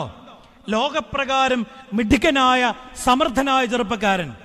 പക്ഷെ ദമസ്കോസിന്റെ പടിവാതിലെത്തുവോളം അവന്റെ ജീവിതത്തിൽ യാതൊന്നും സംഭവിക്കില്ല. അവൻ വിചാരിച്ചു എന്നെ കൊണ്ടിത് സാധിക്കും. മിടുക്കനല്ലേ? അത് മാത്രമാണോ?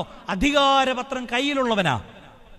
ഈ ദമസ്കോസിലുള്ള എല്ലാ ക്രിസ്ത്യാനികളെ കൊന്നൊടുക്കാൻ പോയ ഒരു ചെറുപ്പക്കാരന്റെ പേരാ ശൗൽ. പക്ഷെ ദമസ്കോസിന്റെ പടിവാതിക്കൽ വെച്ച് അവനൊരു എൻകൗണ്ടർ ഉണ്ടായി. എന്താണ്? ക്രിസ്തു അവനെ പിടിച്ചോ? ക്രിസ്തു അവനെ അടിച്ചു താഴെയിട്ടെന്ന് വേണേ പറയാം.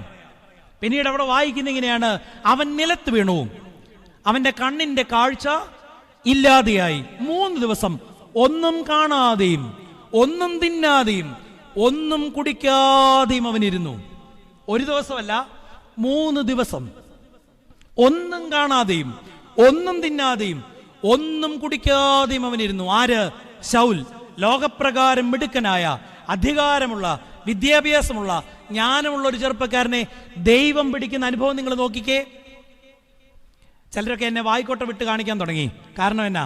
നല്ല മഴയാണ്, നല്ല അന്തരീക്ഷമാണ്, അനസ്തേഷ്യയേക്കാൾ പവറുള്ള സാധനമായിട്ട് അച്ഛൻ. അതുകൊണ്ട് ഇനിയും വേദപുസ്തകം പറഞ്ഞുകൊണ്ടല്ലേ ഉറങ്ങുന്നേ. ഒരു സിനിമാ നടനെ കുറിച്ച് പറയാം. എന്നാ സന്തോഷാന്ന് നോക്കി. കാക്ക തേങ്ങാപ്പുളി കടിച്ച പോലെയാ. ഇന്നസെന്റിനെ അറിയാവോ? ശൗലിനെ അറിയത്തില്ലെങ്കിലും പുള്ളി അറിയാം. ഇന്നസെന്റ് ജീവിതത്തിൽ പറഞ്ഞൊരു അനുഭവമാണ്. അദ്ദേഹം ചില ശാരീരിക അസ്വസ്ഥതകൾ ഉണ്ടായപ്പോൾ ഡോക്ടറെ കണ്ട് ടെസ്റ്റിനെല്ലാം കൊടുത്തിട്ട് ഹൈ റേഞ്ചിലായിരുന്നു ഷൂട്ടിങ്ങിന് വേണ്ടി മകനും ഒത്തിങ്ങനെ കാറ് യാത്ര ചെയ്തു. നോക്കിയപ്പം മനോഹരമായ സ്ഥലങ്ങൾ, ഹൈ റേഞ്ച് അല്ലേ. പോകുന്ന വഴി നല്ല ഹോട്ടലിൽ കയറി രുചികരമായ ഭക്ഷണമൊക്കെ വയറ് നിറച്ച് കഴിച്ചു. ഇതെല്ലാം കഴിഞ്ഞ് ഷൂട്ടിങ്ങിനിടയ്ക്ക് മകൻ ഓടി വന്നിട്ട് ബ്രേക്കിന്റെ സമയത്ത് ഇന്നസെന്റിനോട് പറഞ്ഞു, ഗംഗാധരൻ ഡോക്ടർ വിളിച്ചു, എത്രയും പെട്ടെന്ന് തിരിച്ച് നമ്മൾ നേരെ ഡോക്ടർ അടുക്കലോട്ട് ചെല്ലണം, ക്യാൻസർ സ്പെഷ്യലിസ്റ്റ് ആണ്. ഇത്രയും പറഞ്ഞതേ ഇന്നസെന്റിന് ഓർമ്മയുള്ളൂ. ഇന്നസെന്റ് പറയുന്നത് ഇങ്ങനെയാണ്, തിരിച്ചു വന്നപ്പോഴും അതേ വഴികളിലൂടെയാണ് ഞാൻ വന്നത്. ചിലയിടത്ത് കയറി ഭക്ഷണം കഴിച്ചു, പക്ഷെ ഒരു കാഴ്ചയും ഞാൻ കണ്ടില്ല, ഒരു രുചികളും ഞാൻ അറിഞ്ഞില്ല. എന്നിട്ട് അദ്ദേഹം പറയുന്നുണ്ട്, കണ്ണുകൊണ്ട് കാണുന്നത് മാത്രമല്ല കാഴ്ച, ആണോ? ചെവി കൊണ്ട് കേൾക്കുന്നത് മാത്രമല്ല കേൾവി, നാവ് കൊണ്ട് രുചിക്കുന്നത് മാത്രമല്ല. എന്തിനാ നിങ്ങൾ ഈ പള്ളി വരുന്നത്? ഇപ്പൊ ചെറുപ്പക്കാരൊക്കെ ചോദിക്കുന്ന ചോദ്യമാണ്, അച്ഛന്മാര് കള്ളന്മാരാ, മെത്രാന്മാര് ശരിയല്ല, പിന്നെ എന്തിനാ പള്ളി വരുന്നത്? ഞങ്ങൾ വീട്ടിൽ ഇരുന്നങ്ങ് നന്നായിട്ട് പ്രാർത്ഥിക്കുന്നില്ലേ? നമുക്കും തോന്നിയിട്ടില്ലേ? എന്തിനാണ് പള്ളി വരുന്നതെന്ന് ചോദ്യത്തിന് ഒറ്റ ഉത്തരവേ ഉള്ളൂ, ദൈവം എല്ലായിടത്തും ഒരുപോലെയാ, പക്ഷെ നമ്മൾ എല്ലായിടത്തും ഒരുപോലെ അല്ല. ദൈവത്തെ ആരാധിക്കേണ്ടതുപോലെ ആരാധിക്കാൻ, നമ്മൾ ആയിത്തീരേണ്ടതുപോലെ ആയിത്തീരാൻ നമ്മളെ അഭ്യസിപ്പിക്കുന്ന കലാലയത്തിൻ്റെ പേരാണ് പള്ളി. അതിനാ പള്ളിക്കുള്ളിലോട്ട് വരുന്നത്. അവിടെ വെച്ചല്ലേ നമ്മൾ ഈ വചനം വായിക്കുന്നത്, അവിടെ വെച്ചല്ലേ നമ്മൾ ആരാധിക്കുന്നത്. നമ്മൾ ആയിത്തീരേണ്ടതുപോലെ ആയിത്തീരാൻ നമ്മളെ ശീലിപ്പിക്കുക. അതുകൊണ്ടാണ് ഈ ആനവാതിൽ കടന്ന് അകത്തോട്ട് കന്നു കഴിഞ്ഞാൽ നിനിവേയിലെ ഇസ്ഹാക്ക് എന്ന് പറയുന്ന പിതാവ് പറയും, എൻ്റെ പുറമേയുള്ള എല്ലാ കാഴ്ചകളെയും നീ അസ്തമിപ്പിക്കണം, ലോകത്തോടുള്ള എൻ്റെ പ്രതിപത്തികളെ അസ്തമിപ്പിക്കണം. എന്നിട്ട് എന്ത് ചെയ്യണം? അപ്പുറത്തുള്ള ലോകത്ത് വിസ്മയനീയമായ കാഴ്ചകളിലേക്ക് എൻ്റെ കണ്ണ് തുറക്കണം. ഇതാണ് ശുദ്ധ പ്രാർത്ഥന. നമുക്കതുണ്ടോ? നമുക്കുണ്ടോ? നമ്മൾ പള്ളിക്കകത്തോട്ട് കയറിയാലും ലോകപ്രകാരമുള്ള കാര്യങ്ങളാണ് നമ്മുടെ പ്രാർത്ഥനാ വിഷയം. എത്ര പേര് ആത്മാർത്ഥമായിട്ട് പ്രാർത്ഥിച്ചുകൊണ്ട് നിത്യജീവനിലേക്ക് എന്നെ പ്രവേശിപ്പിക്കണം? സത്യസന്ധമായിട്ടൊന്ന് കൈപൊക്കുകയെ, നുണ പറയരുത്. നിങ്ങൾ കൈവെക്കാത്തതിൻ്റെ ഒരു കാരണം ഞാൻ പറയട്ടെ, പുറകിരിക്കുന്ന അമ്മാമ്മ കളിയാക്കിയാലോ? കാരണം നമ്മളെ നല്ലപോലെ അറിയാന്നാ. എൻ്റെ ഏറ്റവും വലിയ പ്രാർത്ഥനയും ഭയോദ. ഇവിടെ മനുഷ്യരെയൊക്കെ പറ്റിക്കാം ഇല്ലേ? നന്നായിട്ടൊന്ന് മുട്ടുകുത്തി കയ്യലിച്ച് തഴമ്പൊക്കെ കാണിച്ചാൽ നിങ്ങൾ പറയൂ, എന്നെ അച്ഛനത്. ഞാൻ ഇന്നലെ പ്രസംഗത്തിനൊരു ആമുഖം നോക്കാൻ വേണ്ടി അറിയാതെ തുറന്നത് അഴീക്കോട് മാഷിൻ്റെ ഒരു പുസ്തകമാണ്. എനിക്ക് ഒറ്റ അടി കർത്താവ് തന്നപോലെ ആയിപ്പോയി. മാഷ് പറഞ്ഞ ഇങ്ങനെയാണ്, ജീവിതത്തിൽ ഒന്നും പ്രവർത്തിക്കാൻ കഴിവില്ലാത്തവന്മാരാണ് ഏറ്റവും നല്ല പ്രസംഗകരെന്ന്. കർത്താവ് അടിച്ചതുപോലെ ആയിപ്പോയി. സത്യമല്ലേ? പറയാൻ എളുപ്പമാ, കേൾക്കാതിനേക്കാൾ എളുപ്പമാ. പക്ഷെ അവിടെയാണ് ഓർത്തോണം, പള്ളിക്കുള്ളിലേക്ക് പ്രവേശിക്കുമ്പം നമ്മൾ ഇതല്ലേ ആരാധന പറയുന്നത്? ഞങ്ങൾ നിന്റെ മരണത്തെ ഓർക്കുന്നു, നിന്റെ പുനരുദ്ധാനത്തെ ഏറ്റുപറയുന്നു, നിന്റെ രണ്ടാമത്തെ എഴുന്നള്ളത്തിനായി. ഇതൊക്കെ നമ്മൾ ഘോരം പറഞ്ഞതാ. എവിടെയേലും തൊട്ടിട്ടുണ്ടോ ആത്മാവിനെ? എന്നിട്ട് പറയും, ഈ സഭയിൽ ഒരു ചൈതന്യമില്ല, കുർബാന അങ്ങ് നീട്ടുക, അച്ഛൻ അങ്ങ് നീട്ടുക, നിനക്ക് സൗകര്യമുള്ള നീ വരണ്ട പള്ളി അല്ലേ? ഒരച്ഛന്മാരെ നമ്മൾ കാറ്റഗറൈസ് ചെയ്യുന്നതിന് വികാരിയല്ല, നീണ്ടുപോകും. കൊച്ചച്ഛനാണെ ഞങ്ങളെ അറിയാം സമയത്ത് അല്ലേ, പള്ളിയിൽ നിന്ന് എടുത്തു കളയേണ്ട സാധനമാണ് ക്ലോക്ക്. എന്നിട്ട് നീട്ടിക്കെട്ടി ചൊല്ലി ഞങ്ങൾ നിന്റെ മരണത്തെ ഓർക്കുന്നു, പുനരുദ്ധാനം. പക്ഷേ ഈ ലോകത്ത് ഞങ്ങൾക്ക് ഒരുപാട് കാര്യങ്ങൾ, ഇത് പ്രതിസന്ധിയല്ലേ. അവിടെയാണ് ഓർത്തണം, ശുദ്ധപ്രാർത്ഥന എന്ന് പറഞ്ഞാൽ ഈ ആനവാതിൽ കിടന്ന് ഇങ്ങോട്ട് വരുമ്പം ലോകത്തെ വിസ്മൃതിയിലാക്കണം, മറന്നു കളയണം. എന്നിട്ട് കാണാൻ പോകുന്ന അവിസ്മരണീയമായ ലോകത്തെക്കുറിച്ചുള്ള ധ്യാനത്തിൽ മുഴുകണം. വീണ്ടും ആരാധന നമ്മളൊരു പ്രതിവാക്യം ചൊല്ലുന്നുണ്ട്, ഈ കുർബാന അനുഗ്രഹവും സമാധാനവും ബലിയും. എന്താണ് ഇതിൻ്റെ അർത്ഥം? എന്തെങ്കിലും മനസ്സിലായിട്ടുണ്ടോ? ആരാധന എന്താ? പെന്തിക്കോസുകാർ വന്ന് നമ്മളോട് ചോദിക്കുക, നിങ്ങളവിടെ പോയി നാടകം കണ്ടിട്ട് വരികയല്ലേ? അപ്പം നമ്മൾ പെന്തിക്കോസുകാരനോട് സംബന്ധിച്ചില്ലല്ലോ, ഇറങ്ങി കഴിയുമ്പോൾ ചിന്തിക്കും, ശരിയല്ലേ, നാടകമല്ലേ, അച്ഛൻ ഓരോ ഞായറാഴ്ച ഓരോ കാപ്പായിട്ടുണ്ട് അല്ലേ, ചവിട്ടുനാടക്കാരുടെ കാപ്പായിട്ടുണ്ട്, കാണിക്കുന്ന നാടകമാണോ? ആണോ? അല്ലെന്ന് ചുമ്മാ എന്നോട് പറഞ്ഞാൽ പോരാ, നിങ്ങൾക്ക് ആ വിശ്വാസം ഉണ്ടോന്ന് എൻ്റെ ചോദ്യം. അവിടെയാണ് നിങ്ങൾ പറഞ്ഞ ഉത്തരം അർത്ഥവത്തായിട്ട് പറയണം. ഈ കുർബാന അനുഗ്രഹത്തിൻ്റെതാ. കാരണം എന്താ? പുത്രപദവി നമുക്ക് തന്നതുകൊണ്ട് മക്കൾ അപ്പനോട് ചോദിക്കുന്നതിൻ്റെ പേരാണ് അനുഗ്രഹം. ആണോ? ഈ ആരാധനയിൽ നിന്ന് പറയുന്നു, ഞങ്ങൾക്ക് അനുഗ്രഹം തരണം അപ്പാ. അടുത്തതെന്താണ്? പരസ്പരം സമാധാനപ്പെടുന്ന, നിരപ്പാകുന്ന ഒരു ആരാധനയിൽ നിൽക്കുമ്പോൾ പറയുന്നു, ഈ ആരാധന സമാധാനത്തിൻ്റെതാ. അനുഗ്രഹവും സമാധാനവും. രണ്ട്, എനിക്ക് വേണ്ടി, എൻ്റെ രക്ഷയ്ക്ക് വേണ്ടി ബലിയർപ്പിക്കപ്പെട്ട ക്രിസ്തുവിൻ്റെ അതേ ബലിയിൽ ഞാൻ സംബന്ധിക്കുന്നത് കൊണ്ട് ഈ കുർബാന ബലിയാണ്. ഇനി അവസാനം പറയാ, ജീവിതത്തിൽ ഇത്രത്തോളം എന്നെ വഴി നടത്തിയ കൃപകളെ ഓർത്ത് അനവരതമായി നിന്നെ സ്തോത്രം ചെയ്യേണ്ടതുകൊണ്ട് it's a worship of thanksgiving. നന്ദി സൂചകമായി. അല്ലാതെ പെന്തിക്കോസുകാരൻ പാടുന്ന പോലെ കൈവരിച്ചിട്ട് സ്തോത്രമേശുവേ സ്തോത്രമേശു അല്ല, വേണ്ട. എല്ലാ ആരാധനകളുടെ നടുവിലും അവസാനവും പിതാക്കന്മാർ നമ്മളോട് പറഞ്ഞു, ഞങ്ങൾ നിനക്ക് സ്തുതിയും സ്തോത്രവും സമർപ്പിക്കുന്നു, അതിപ്പോഴും എല്ലായ്പ്പോഴും എന്നും എന്നേക്കും തന്നെ. മതിയോ? ഇത് നമ്മൾ പറഞ്ഞതല്ലേ, ഇത് ആത്മാവിൽ തൊട്ട് ചൊല്ലിയാൽ ഇതിനപ്പുറം ഒരു ആരാധന നമുക്ക് വേണോ? പക്ഷെ നിർഭാഗ്യവശാൽ നമ്മുടെ ആരാധന നിൽക്കുമ്പോൾ പോലും നമുക്കൊരുപാട് കാര്യങ്ങൾ തമ്പുരാനോട് നേടിയെടുക്കാനുണ്ട്. അവിടെയാണ് പൗലോസിന്റെ ജീവിതത്തിൽ ലോകപ്രകാരം ചിന്തിച്ച് നടന്ന് ലോകത്തിന്റെ മോഹങ്ങളിൽ അധികാരപ്പെട്ട് നടന്ന് മിടുക്കനായവനെ ദൈവം ആദ്യം എന്ത് ചെയ്തു? അവന്റെ കണ്ണങ്ങ് കുരുടാക്കി കളഞ്ഞു. ഈ ലോകത്തോടുള്ള കാഴ്ചകളെയൊക്കെ അസ്തമിപ്പിച്ച് കളഞ്ഞു. ഈ അടുത്തിടെ മനോഹരമായ ഒരു പ്രസംഗം കേട്ടത് അലക്സ് ജോണസിന്റെയാ. അച്ഛൻ അതിനകത്ത് ഒരു കത്തോലിക്ക പുരോഹിതന്റെ അനുഭവം പറയുന്നുണ്ട്. അച്ഛൻ പറയുന്നത് എങ്ങനെയാണ്? ഈ അഭയ കേസ് നടന്ന സന്ദർഭത്തിൽ രണ്ട് കത്തോലിക്ക വൈദികര് വൈകുന്നേരം കാറ്റുകൊള്ളാൻ നടക്കാൻ പോയി മറൈൻ ഡ്രൈവിലൂടെ. ഈവനിങ് വാക്കിന് പോയതാ. അപ്പോൾ ഈ അഭയ കേസിൽ വൈദികർ കൾപ്രിറ്റാണെന്ന് അറിഞ്ഞ സമയമാണ്. അപ്പോൾ കുറേ ചെറുപ്പക്കാർ അവിടെ ഇരുന്ന് അച്ഛന്മാരെ കളിയാക്കാൻ തുടങ്ങി. ഇപ്പം നമുക്കെല്ലാം ഇഷ്ടം അച്ഛന്മാരെ കളിയാക്കാൻ അല്ലേ? നേരെ പറയത്തില്ല, സോഷ്യൽ മീഡിയ വഴി ട്രോളുന്ന ഒരു കാലമാണ്. ഇപ്പോഴാണ് ഈ വൈദികരെ പരസ്യമായിട്ട് ഇവർ കുപ്പായിട്ടുകൊണ്ടാണ് നടക്കുന്നത്. ആ സമയത്ത് ചെറുപ്പക്കാർ പരിഹസിച്ചു. അച്ഛന്മാർക്ക് വലിയ സങ്കടമായി. കാറ്റ് കൊള്ളാൻ പോയി, ഇവരുടെ കാറ്റ് പോയി, ഇവർ തിരിച്ച് അരമനെ വന്നു. വൈകിട്ട് കഴിക്കാനിരുന്നപ്പം ഇവരുടെ കൂടെ ബിഷപ്പും വന്ന് കഴിക്കാനിരുന്നു. അപ്പോൾ ഇവരുടെ മുഖം വാടിയിരിക്കുന്നത് കണ്ടിട്ട് മെത്രാച്ചൻ ഇവരോട് ചോദിച്ചു, എന്നാ പറ്റി? കാറ്റ് കൊള്ളാൻ നടക്കാൻ പോയിട്ട് മൊത്തം കാറ്റ് ഊരിവിട്ടതുപോലെ ഉണ്ടല്ലോ, എന്നാ പറ്റി? അപ്പോൾ അച്ഛന്മാർ പറഞ്ഞു, എൻ്റെ പൊന്നു തിരുമേനി, ഞങ്ങൾ നടക്കാൻ പോയതാ. പക്ഷേ ഈ അഭയ കേസൊക്കെ പറഞ്ഞ് അച്ഛന്മാർ കുറ്റക്കാരാന്ന് കണ്ടതുകൊണ്ട് കുറേ ചെറുപ്പക്കാർ ഞങ്ങളെ പരസ്യമായിട്ട് കളിയാക്കി.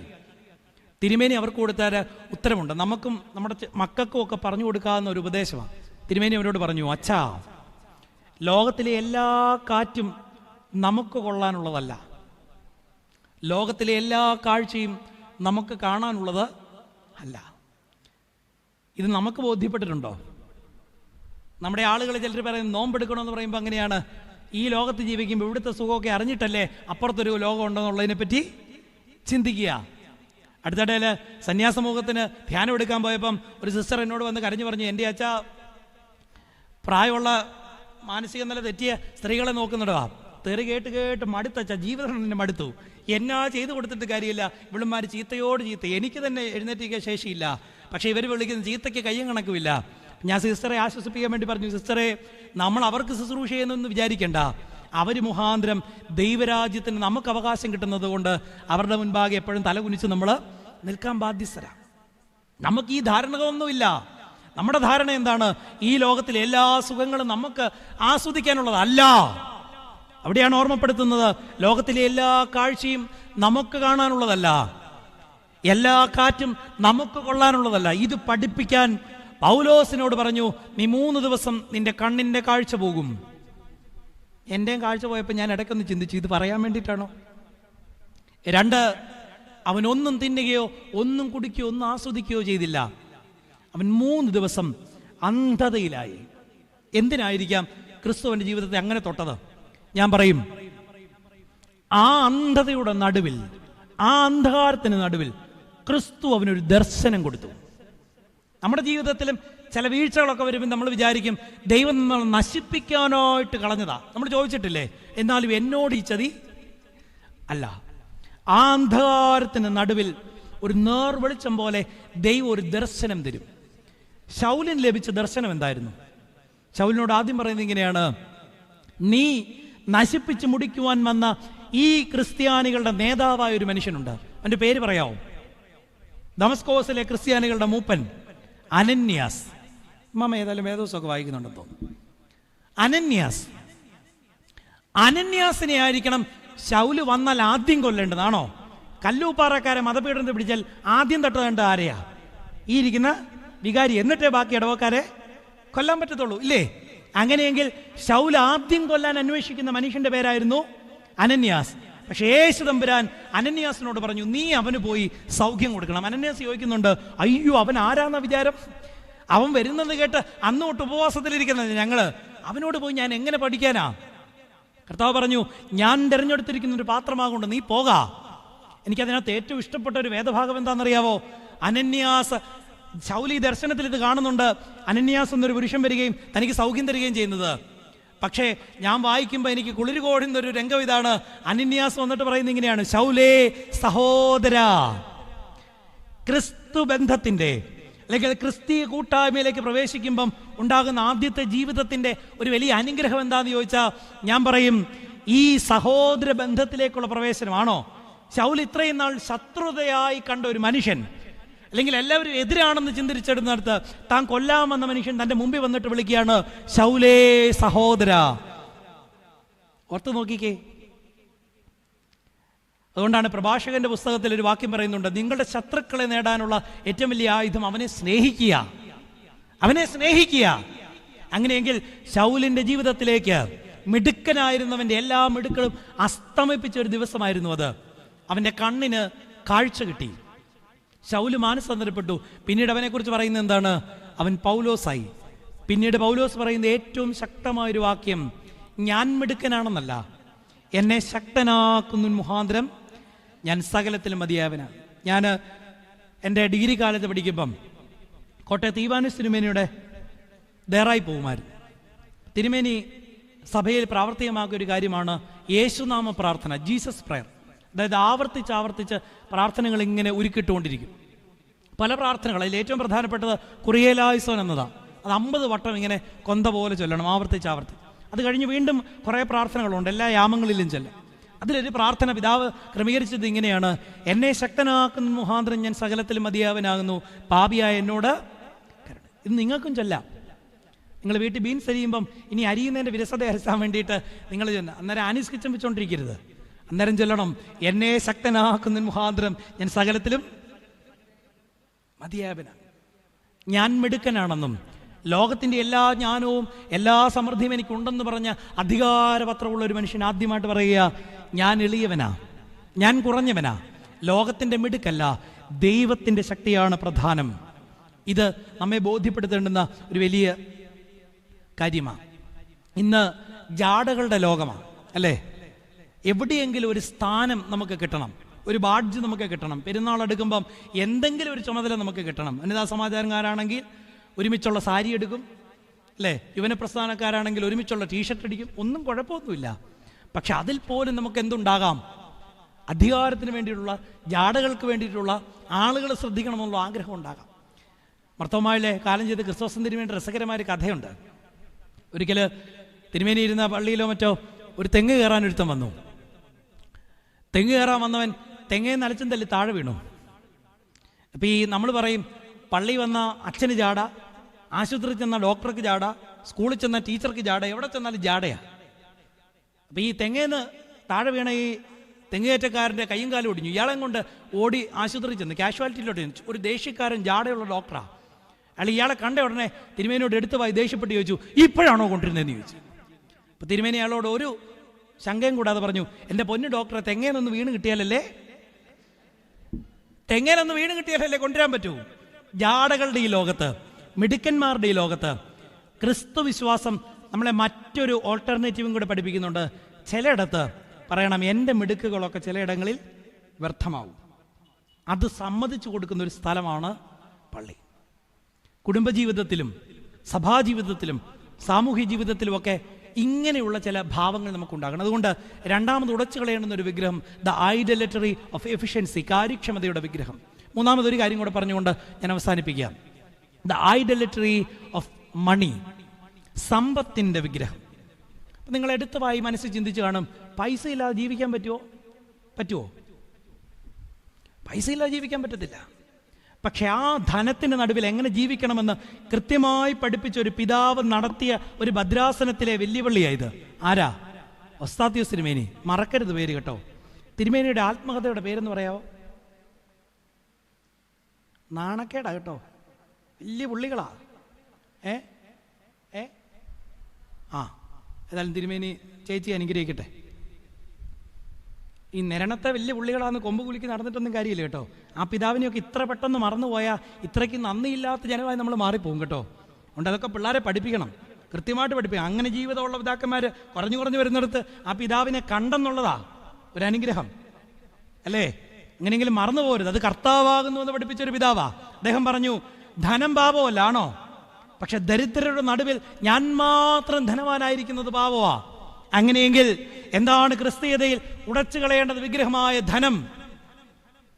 ഞാൻ ഒരമ്മയെ പരിചയപ്പെടുത്താം. ഇത് ഞാൻ പലപ്പോഴും ഉപയോഗിച്ചിട്ടുള്ളതാ. അതുകൊണ്ട് ചിലപ്പോഴൊക്കെ നിങ്ങൾ യൂട്യൂബ് വഴി കേട്ടിട്ടുണ്ടായിരിക്കും. എങ്കിലും ഒന്നുകൂടെ ഞാൻ പറയുക. അമ്മയുടെ പേര് വേദപുസ്തകം പറയുന്നില്ല. അമ്മയെ അറിയുന്നത് ആ മകനിലൂടെയാണ്. കാരണം തമിഴരുടെ തിരുക്കുറൽ എന്ന് പറയുന്ന ഒരു ഗ്രന്ഥമുണ്ട്. വളരെ വിശുദ്ധമായവർ സൂക്ഷിക്കുന്ന ഒരു ഗ്രന്ഥമാണ്. അതിനകത്ത് ഒരു കാര്യം പറയുന്നുണ്ട്. ഒരപ്പനും അമ്മയും ഏറ്റവും അഭിമാനം കൊള്ളുന്ന സന്ദർഭം ഏതാണെന്നറിയാവോ? നാട്ടുകാർ വന്നിട്ട് ആ അപ്പനോടും അമ്മയോടും ചോദിക്കണം, ഈ മകനെ അല്ലെങ്കിൽ ഈ മകളെ ഏത് ദൈവത്തോട് പ്രാർത്ഥിച്ചിട്ട് കിട്ടിയതാ? നിങ്ങളോട് ആരെങ്കിലും ചോദിച്ചിട്ടുണ്ടോ? ചോദിച്ചിട്ടുണ്ട്, ഈ കാലിന് എവിടുന്ന് കിട്ടിയതാന്ന്. അവൻ്റെ സ്വഭാവം കണ്ടിട്ടേ. അവിടെയാണ് അവർ പറയുന്നത്, ചോദ്യം ഇതാണ്, ഏത് ദൈവത്തോട് പ്രാർത്ഥിച്ചിട്ടാണ് ഈ ഉണ്ണിയെ നിങ്ങൾക്ക് കിട്ടിയത്? അങ്ങനെയെങ്കിൽ ഇവിടെ ഒരു അമ്മയെ ഞാൻ പരിചയപ്പെടുത്താം. ആ അമ്മയുടെ മകനെ വേദപുസ്തകം പരിചയപ്പെടുന്നത് വളരെ രസകരമാട്ടെ. യോഹന്നാന്റെ സുവിശേഷത്തില്ല, 4 സുവിശേഷങ്ങളിൽ ഒരുപോലെ പറയപ്പെട്ട ഒരു അത്ഭുതമുണ്ട്. ഏതാന്ന് പറയാവോ? ഇനി മേലായി അച്ഛനെ വിളിക്കരുതെന്നല്ലേ നിങ്ങളിപ്പോൾ പറഞ്ഞേ?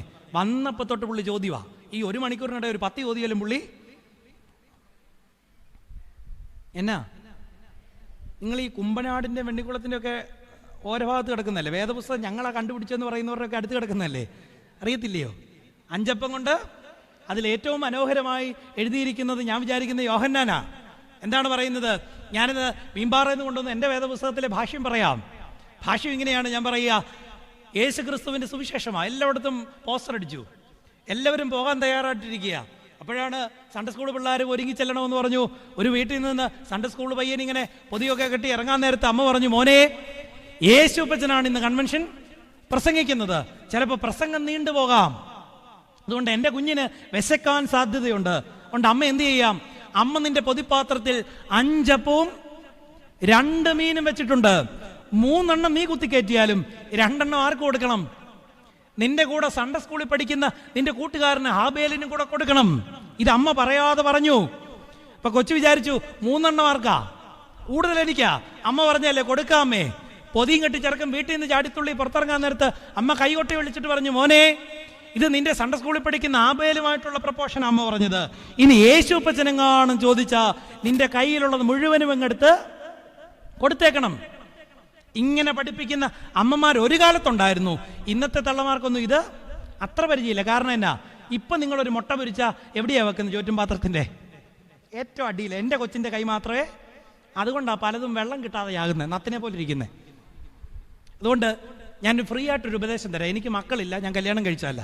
ഞാൻ ഫ്രീ ആയിട്ടൊരു ഉപദേശം തരാം. മക്കളെ കണ്ട് ഒരിക്കലും പ്രതീക്ഷകളൊന്നും കഴിവുണ്ട് കൊച്ചുമക്കളെ വളർത്താനും പോകരുത്. ദേ ഈ നിൽക്കുന്ന സാധനത്തിനെയൊക്കെ നിങ്ങൾ അവർക്ക് കൊടുക്കേണ്ട ഏറ്റവും വലിയ ധനം ഷെയർ ചെയ്യാൻ അവരെ പഠിപ്പിക്കണം. ഇല്ലേ? നമ്മുടെ വീട്ടിൽ ഒരു പണിക്കൊരു ബംഗാളി വന്നാ നമ്മളിപ്പോഴും അവന് കൊടുക്കുന്ന പാത്രം ഏതാ? അവന് കൊടുക്കുന്ന പാത്രം ഏതാ? ഞാൻ നിൽക്കുന്ന അരമനയിൽ എനിക്കൊരു അമ്മച്ചിയുണ്ട്. അമ്മച്ചി ഒരിക്കൽ അവിടെ വന്ന് ഒരു തീർത്തും പ്രാകൃതമായി വന്നൊരു മനുഷ്യന് കഞ്ഞി കൊടുക്കാൻ പറഞ്ഞു. ഞങ്ങൾക്ക് മൊത്തം കഞ്ഞിയുടെ പരിപാടിയാണ് ഞങ്ങൾക്ക്. അപ്പം ഞാൻ നോക്കിയപ്പോൾ അവിടുത്തെ മൊത്തം പാത്രങ്ങൾ മോശപ്പെട്ടതാ. അതിൽ ഏറ്റവും മോശപ്പെട്ട പാത്രം എടുത്ത് അമ്മച്ചി കൊടുക്കാൻ നേരത്ത് പറഞ്ഞു, ഇത് മേലെ ആവർത്തിക്കരുതെന്ന് ഞാൻ പറഞ്ഞു. കാരണം പ്രസംഗിക്കുന്ന എനിക്ക് നാളെ പറയണമെങ്കിൽ ഒരു കാര്യം വേണം, വേണ്ടേ? നമ്മളൊരു പേപ്പർ കപ്പ് ഉണ്ടെങ്കിൽ എടുക്കും, അല്ലെങ്കിൽ ഏറ്റവും മോശപ്പെട്ട പാത്രം അവന്. ഇത് കാണുന്ന കൊച്ച് നമുക്ക് നാളെ വൃത്തിയില്ലാതെ വരുന്നൊരു കാലത്ത് ആ പാത്രം കളയാതെ നമുക്ക്, കാരണം ഈ കല്ലൂപ്പാറ ദേശത്തുള്ള സ്ത്രീകൾക്കൊരു കുഴപ്പമുണ്ട്, പ്ലാസ്റ്റിക് പാത്രം പോലും കളയത്തില്ല, പാത്തു വെക്കും. ഓർത്തോണം, കളയാൻ പറ്റുന്നൊക്കെ കളഞ്ഞു, ഇല്ലേ നാളെ അതിനകത്ത് കഞ്ഞിവെള്ളം കുടിക്കേണ്ടി വരും. നമ്മളിങ്ങനെ നമ്മുടെ പിള്ളേരെ പഠിപ്പിച്ചു, നീ മാത്രം തിന്നാൽ മതി, അല്ലേ? വലിയ പ്രശ്നമാണ്. എൻ്റെ അമ്മയൊക്കെ ഞങ്ങൾക്ക് ഇല്ലാതിരുന്നൊരു കാലം, ഒരുപാട് ദാരിദ്ര്യത്തിൽ വന്നാൽ ഇല്ലാതിരുന്നൊരു കാലത്തും നല്ലൊരു ഇറച്ചിക്കറി വെച്ചാ തരത്തിൽ കൊച്ചൊരു പാത്രം, വലിയ പാത്രമൊന്നും എടുക്കത്തില്ല, അമ്മ ബുദ്ധിയുള്ളവളായിരുന്നു. പക്ഷെ ഒരു കൊച്ചു പാത്രം എടുത്തിട്ട് അതിൻ്റെ അകത്ത് ഒരു ഇച്ചിരി കറി തന്നിട്ട് പറയും, അപ്പുറത്തെ വീട്ടിലെ അപ്പച്ചനും അമ്മച്ചി കൂടെ കൊണ്ടുപോകുമ്പോൾ നമ്മുടെ മനസ്സിൽ പ്രാകും, ഓ ഈ കറി ആകെ ഇച്ചിരിയുള്ളൂ, അതിനകത്തോടെ ഈ കളവനും കൂടെ. പക്ഷെ അത് ശീലിപ്പിച്ചത് ഇന്ന് എൻ്റെ 35ാമത്തെ വയസ്സിൽ എനിക്ക് ചില ബോധങ്ങളെ തരുന്നുണ്ട്. ഉണ്ടോ? നമ്മുടെ കുഞ്ഞുങ്ങളെ അത് പഠിപ്പിക്കണം. ഈ അമ്മ പറഞ്ഞു, മോനെ നിന്റെ കൂടെ സൺഡേ സ്കൂൾ പഠിക്കുന്ന കുഞ്ഞാണെങ്കിൽ നീ 2 കൊടുക്കണം. ഇനി അല്ല, യേശുപ്പച്ചൻ ചോദിച്ചാ നിന്റെ കയ്യിലുള്ളത് മുഴുവനും. ഈ അഭയപ്പെട്ടു വന്നിരിക്കുന്ന ഈ വിശ്വാസികളുടെ സമൂഹത്തോട് ഈ എഴുന്നേറ്റിരിക്കാൻ ശേഷിയില്ലാത്ത അച്ഛൻ ഒരു ചോദ്യം ചോദിക്കട്ടെ. നിങ്ങൾക്ക് നിങ്ങളുടെ മക്കളെയാണോ ഇഷ്ടം, യേശു തമ്പുരാനെയാണോ ഇഷ്ടം? ചൂശു എന്നൊക്കെ വിളിക്കാതെ, ഞാനൊരു കല്യാണം കഴിക്കാത്ത അച്ഛനാ, ഇത്രയും പെണ്ണുങ്ങൾ ഇരുന്നുകൊണ്ട് ചൂശു എന്നൊക്കെ വിളിച്ചാൽ ലൈവ് പോകുന്ന നോണ പറഞ്ഞതിന് നരകത്തിൽ പോകാതിരുന്ന. ഇന്ന് അടുത്ത ചോദ്യം ഞാൻ ചോദിക്കാം, ഇതിന് സത്യസന്ധമായിട്ട് ഉത്തരം പറയണം. അങ്ങനെയെങ്കിൽ നിങ്ങൾ ഇത്രയും നാൾ നിങ്ങളുടെ മക്കൾ കൊടുത്ത ഫീസാണോ കൂടുതൽ, നിങ്ങൾ ഈ തളികയ്ക്കകത്തിട്ട പൈസയാണോ കൂടുതൽ? ഇനി ചോദ്യം ഒന്നും ചോദിക്കണ്ടല്ലോ, നിർത്താറായില്ലേന്നാ. ഇതൊരു വലിയ ചോദ്യമാണ്.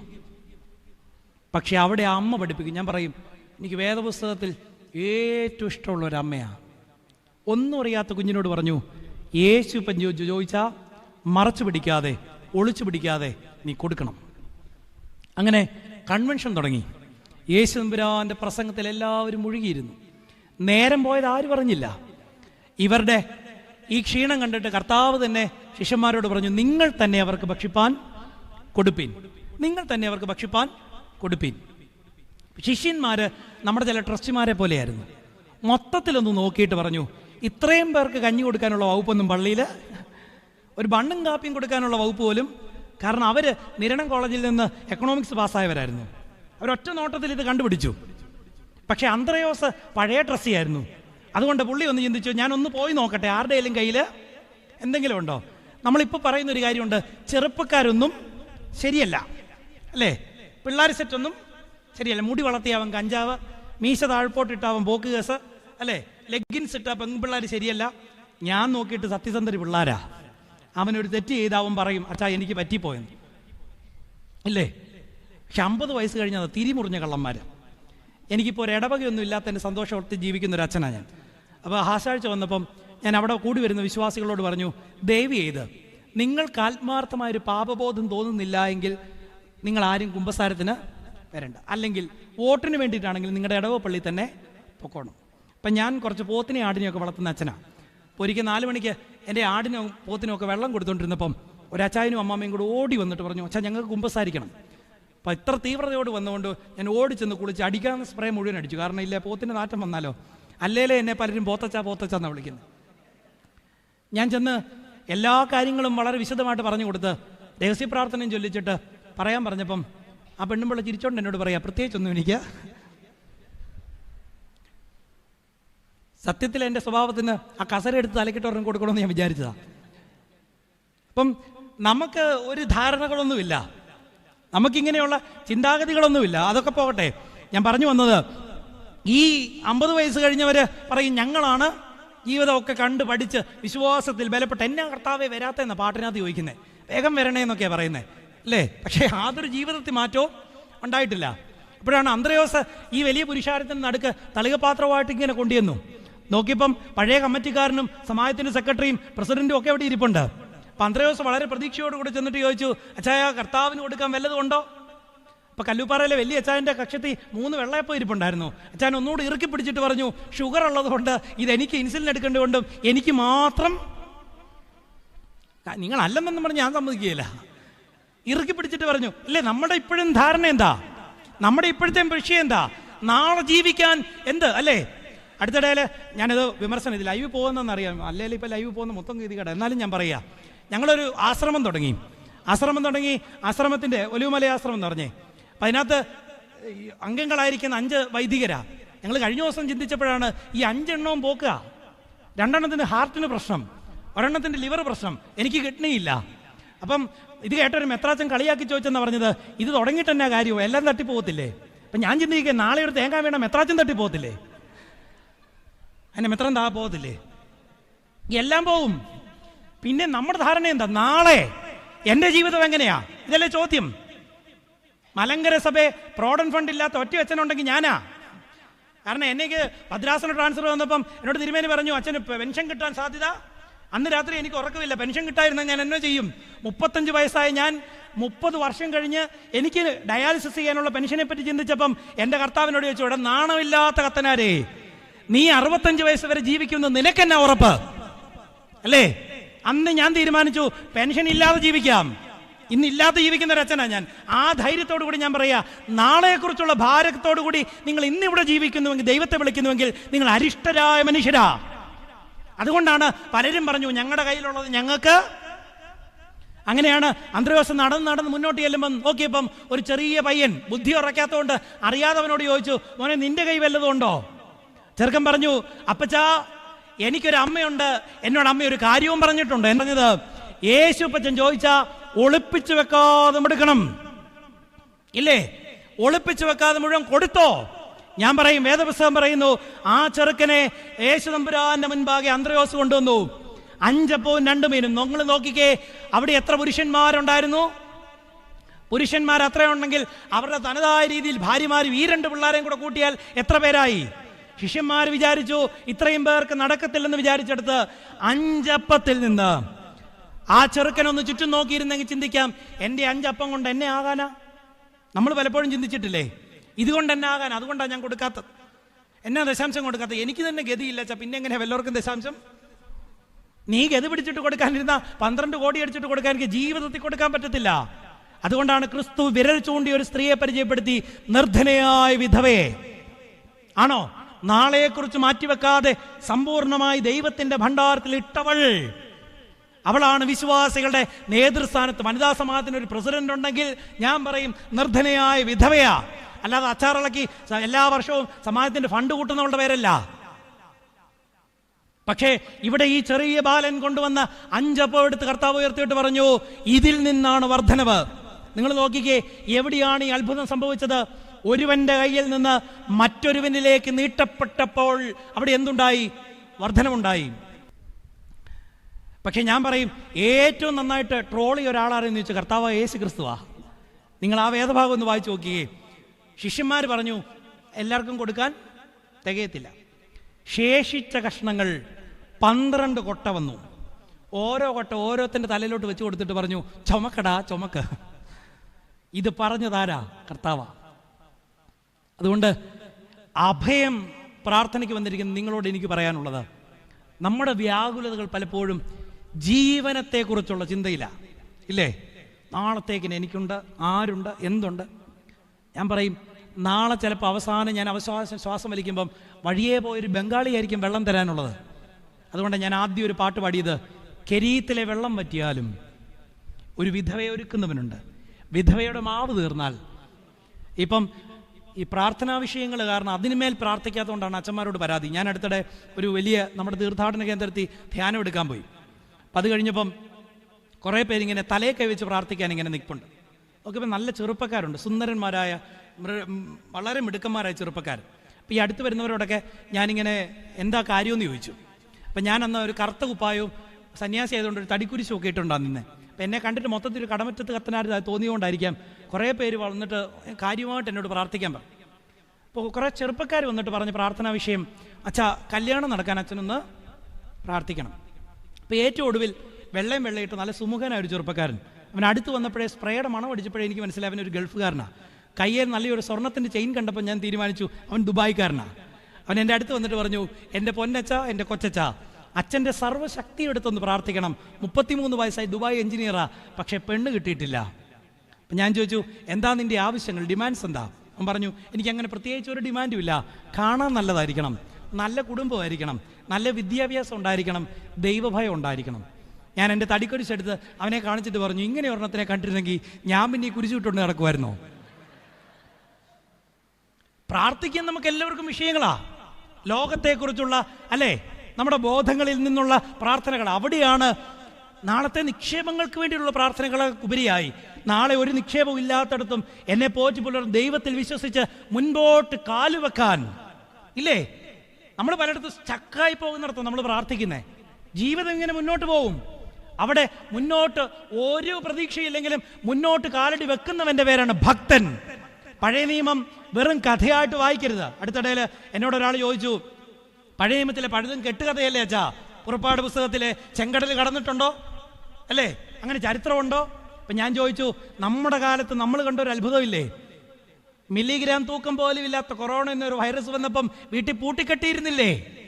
ഇത് ബാധകളെ കുറിച്ച് പഠിക്കുന്നത് നമുക്ക് നമ്മുടെ കണ്ണിന് മുമ്പിൽ കണ്ട ഒരു വലിയ സാക്ഷ്യമല്ലേ, എന്നിട്ട് നമുക്ക് വിശ്വാസമായിട്ടില്ല. അവിടെയാണ് പറയുന്നത്, ജീവിതം ഇങ്ങനെ മുന്നോട്ട് പോകും, നമുക്ക് പല പ്രതിസന്ധികളും ഉണ്ടാകും. പക്ഷെ ഒരു ഭക്തനായ മനുഷ്യൻ ഈ പള്ളിയിൽ നിന്ന് പ്രാർത്ഥിച്ച് പുറത്തിറങ്ങുമ്പോൾ പറയണം, ഇതുകൊണ്ടൊന്നും ഞാൻ തളരത്തില്ല, ഞാൻ മുന്നോട്ട് വെക്കും. ചിലപ്പോൾ താഴും, പക്ഷെ അവിടെ കൈപിടിച്ചുയർത്താൻ എൻ്റെ തമ്പുരാൻ എൻ്റെ കൂടെ വരും.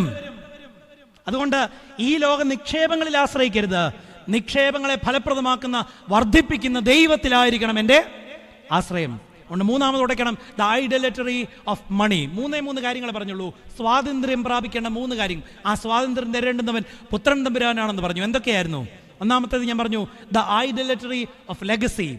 നമ്മൾ അഭിമാനിക്കുന്ന പാരമ്പര്യമല്ല, ക്രിസ്തു നമ്മളെ എന്ത് പേര് വിളിക്കുന്നു അതായിരിക്കണം നമ്മുടെ അഭിമാനം. അതിനു വേണ്ടിയിട്ടുള്ള ഒരു ജൈത്രയാത്രയാണ് ജീവിതം, ആത്മീയ ജീവിതം എന്ന് പഠിക്കണം.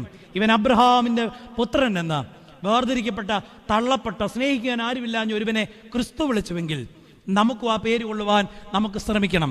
2, ദ ഐഡലറ്ററി ഓഫ് എഫിഷ്യൻസി. മിടുക്കന്മാർ ലോകത്ത് ചില മിടുക്കുകൾ വളരെ അർത്ഥസമ്പൂർണമാണെന്ന് നമ്മൾ ചിന്തിക്കുന്നിടത്ത് ദൈവത്തിൽ ശരണപ്പെടുമ്പോൾ നമുക്ക് ബോധ്യപ്പെടും, ലോകപ്രകാരമുള്ള ചില മിടുക്കുകളൊന്നും കൊണ്ട് വലിയ കാര്യം ഇല്ല. പൗലോസാണ് അതിൻ്റെ സാക്ഷ്യം. 3 ഞാൻ പറഞ്ഞു, ദ ഐഡലറ്ററി ഓഫ് മണി. നിരാശപ്പെടാനുള്ള കാരണങ്ങളാ.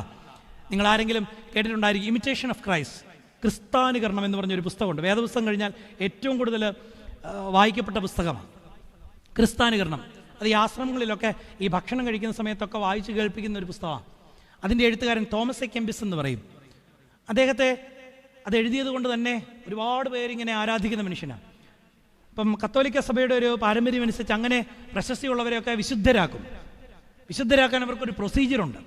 അങ്ങനെ ആ പ്രൊസീജിയറിന് വേണ്ടി അദ്ദേഹത്തിൻ്റെ ശവക്കല്ലറ തുറന്നപ്പം അദ്ദേഹത്തിൻ്റെ മൃതശരീരം ഇങ്ങനെ കമഴ്ന്നാണ് കിടന്നത്.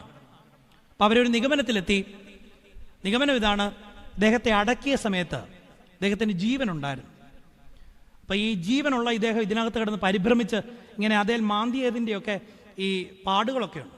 ഒരുപക്ഷെ അതിനകത്ത് കിടന്ന് അദ്ദേഹം നിരാശപ്പെട്ടായിരിക്കും ആ ഒറ്റ കാരണം കൊണ്ട് അദ്ദേഹത്തെ സെയിൻ്റായിട്ട് പ്രഖ്യാപിച്ചിട്ട്. എൻ്റെ കാരണം ഇതാണ് പറയുന്നത്, നിരാശയിൽ ഒടുങ്ങിയാൽ നിത്യജീവൻ അവകാശം നമുക്ക് ഉണ്ടാകത്തില്ല. അതുകൊണ്ടാണ് ഈ ഓർത്തഡോക്സ് പാരമ്പര്യത്തിൽ കിടക്കാൻ നേരത്തെ ഒരു പ്രാർത്ഥനയും കൂടിയുണ്ട്. എന്താണെന്നറിയാമോ? സൂത്താറ പ്രാർത്ഥന.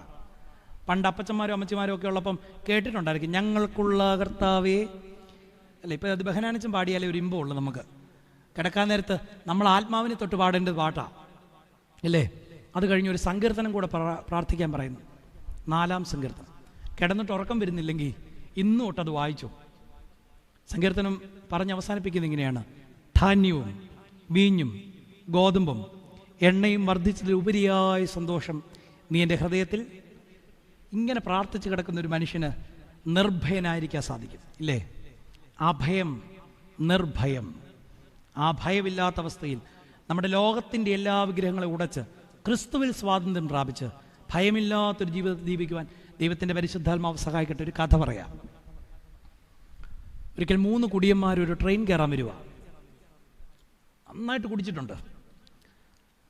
അപ്പോൾ ഇവരിങ്ങനെ ട്രെയിനിൻ്റെ സ്റ്റേഷൻ എടുക്കാറായപ്പോഴത്തേക്കിനും മംഗലാപുരം എക്സ്പ്രസ് എടുത്തു.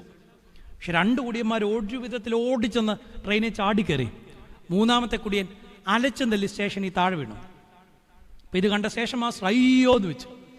ഒരാൾ ഓടിച്ചെന്നിട്ട് 3-ാമത്തെ കുടിയനെ എഴുന്നേപ്പിച്ച് ചേർത്തിട്ട് പറഞ്ഞു, എൻ്റെ പൊന്നി ചേട്ടാ, എന്നാലും ഇങ്ങനത്തെ ഒടുക്കത്തെ കുടി കുടിക്കരുത്. ചേട്ടൻ പ്രയാസപ്പെടണ്ട, അടുത്ത ട്രെയിനെ ഞാൻ ചേട്ടനെ കയറ്റിവിടാം. അപ്പോൾ ഇയാളുടെ മറുപടി അതീവ രസമായിരുന്നു. അയാൾ പറഞ്ഞു, എൻ്റെ പൊന്നു സാറേ, അതല്ല എൻ്റെ സങ്കടം. എനിക്കാണ് മംഗലാപുരത്തിന് പോകേണ്ടത്. അവന്മാരെനിക്ക് ടാറ്റ തരാൻ വന്നവന്മാരാന്ന് പറഞ്ഞു. ഇതെല്ലാം കഴിഞ്ഞ് ചിലപ്പോൾ ഒരു കഞ്ഞുകൂടിയൊക്കെ കാണും. ഉണ്ടോ? ഉണ്ട്. ആ കഞ്ഞിക്കകത്ത് കേട്ട വചനം മുങ്ങിപ്പോകരുത്. നമ്മുടെ തമ്പുരാനോടുള്ള ബന്ധം അത് മറ്റെന്തിനേക്കാളും വലുതായിരിക്കണം. വേണ്ടേ? നമ്മുടെ ജീവിതത്തിലെ പരിശോധനകളൊക്കെ തരുന്ന എന്തിനാണെന്ന് ചോദിച്ചാൽ അതിൻ്റെ നടുവിൽ നിന്ന് നമ്മൾ ഞാൻ നിന്നെ സ്നേഹിക്കുന്നു എന്ന് ഉത്തരം പറയണം.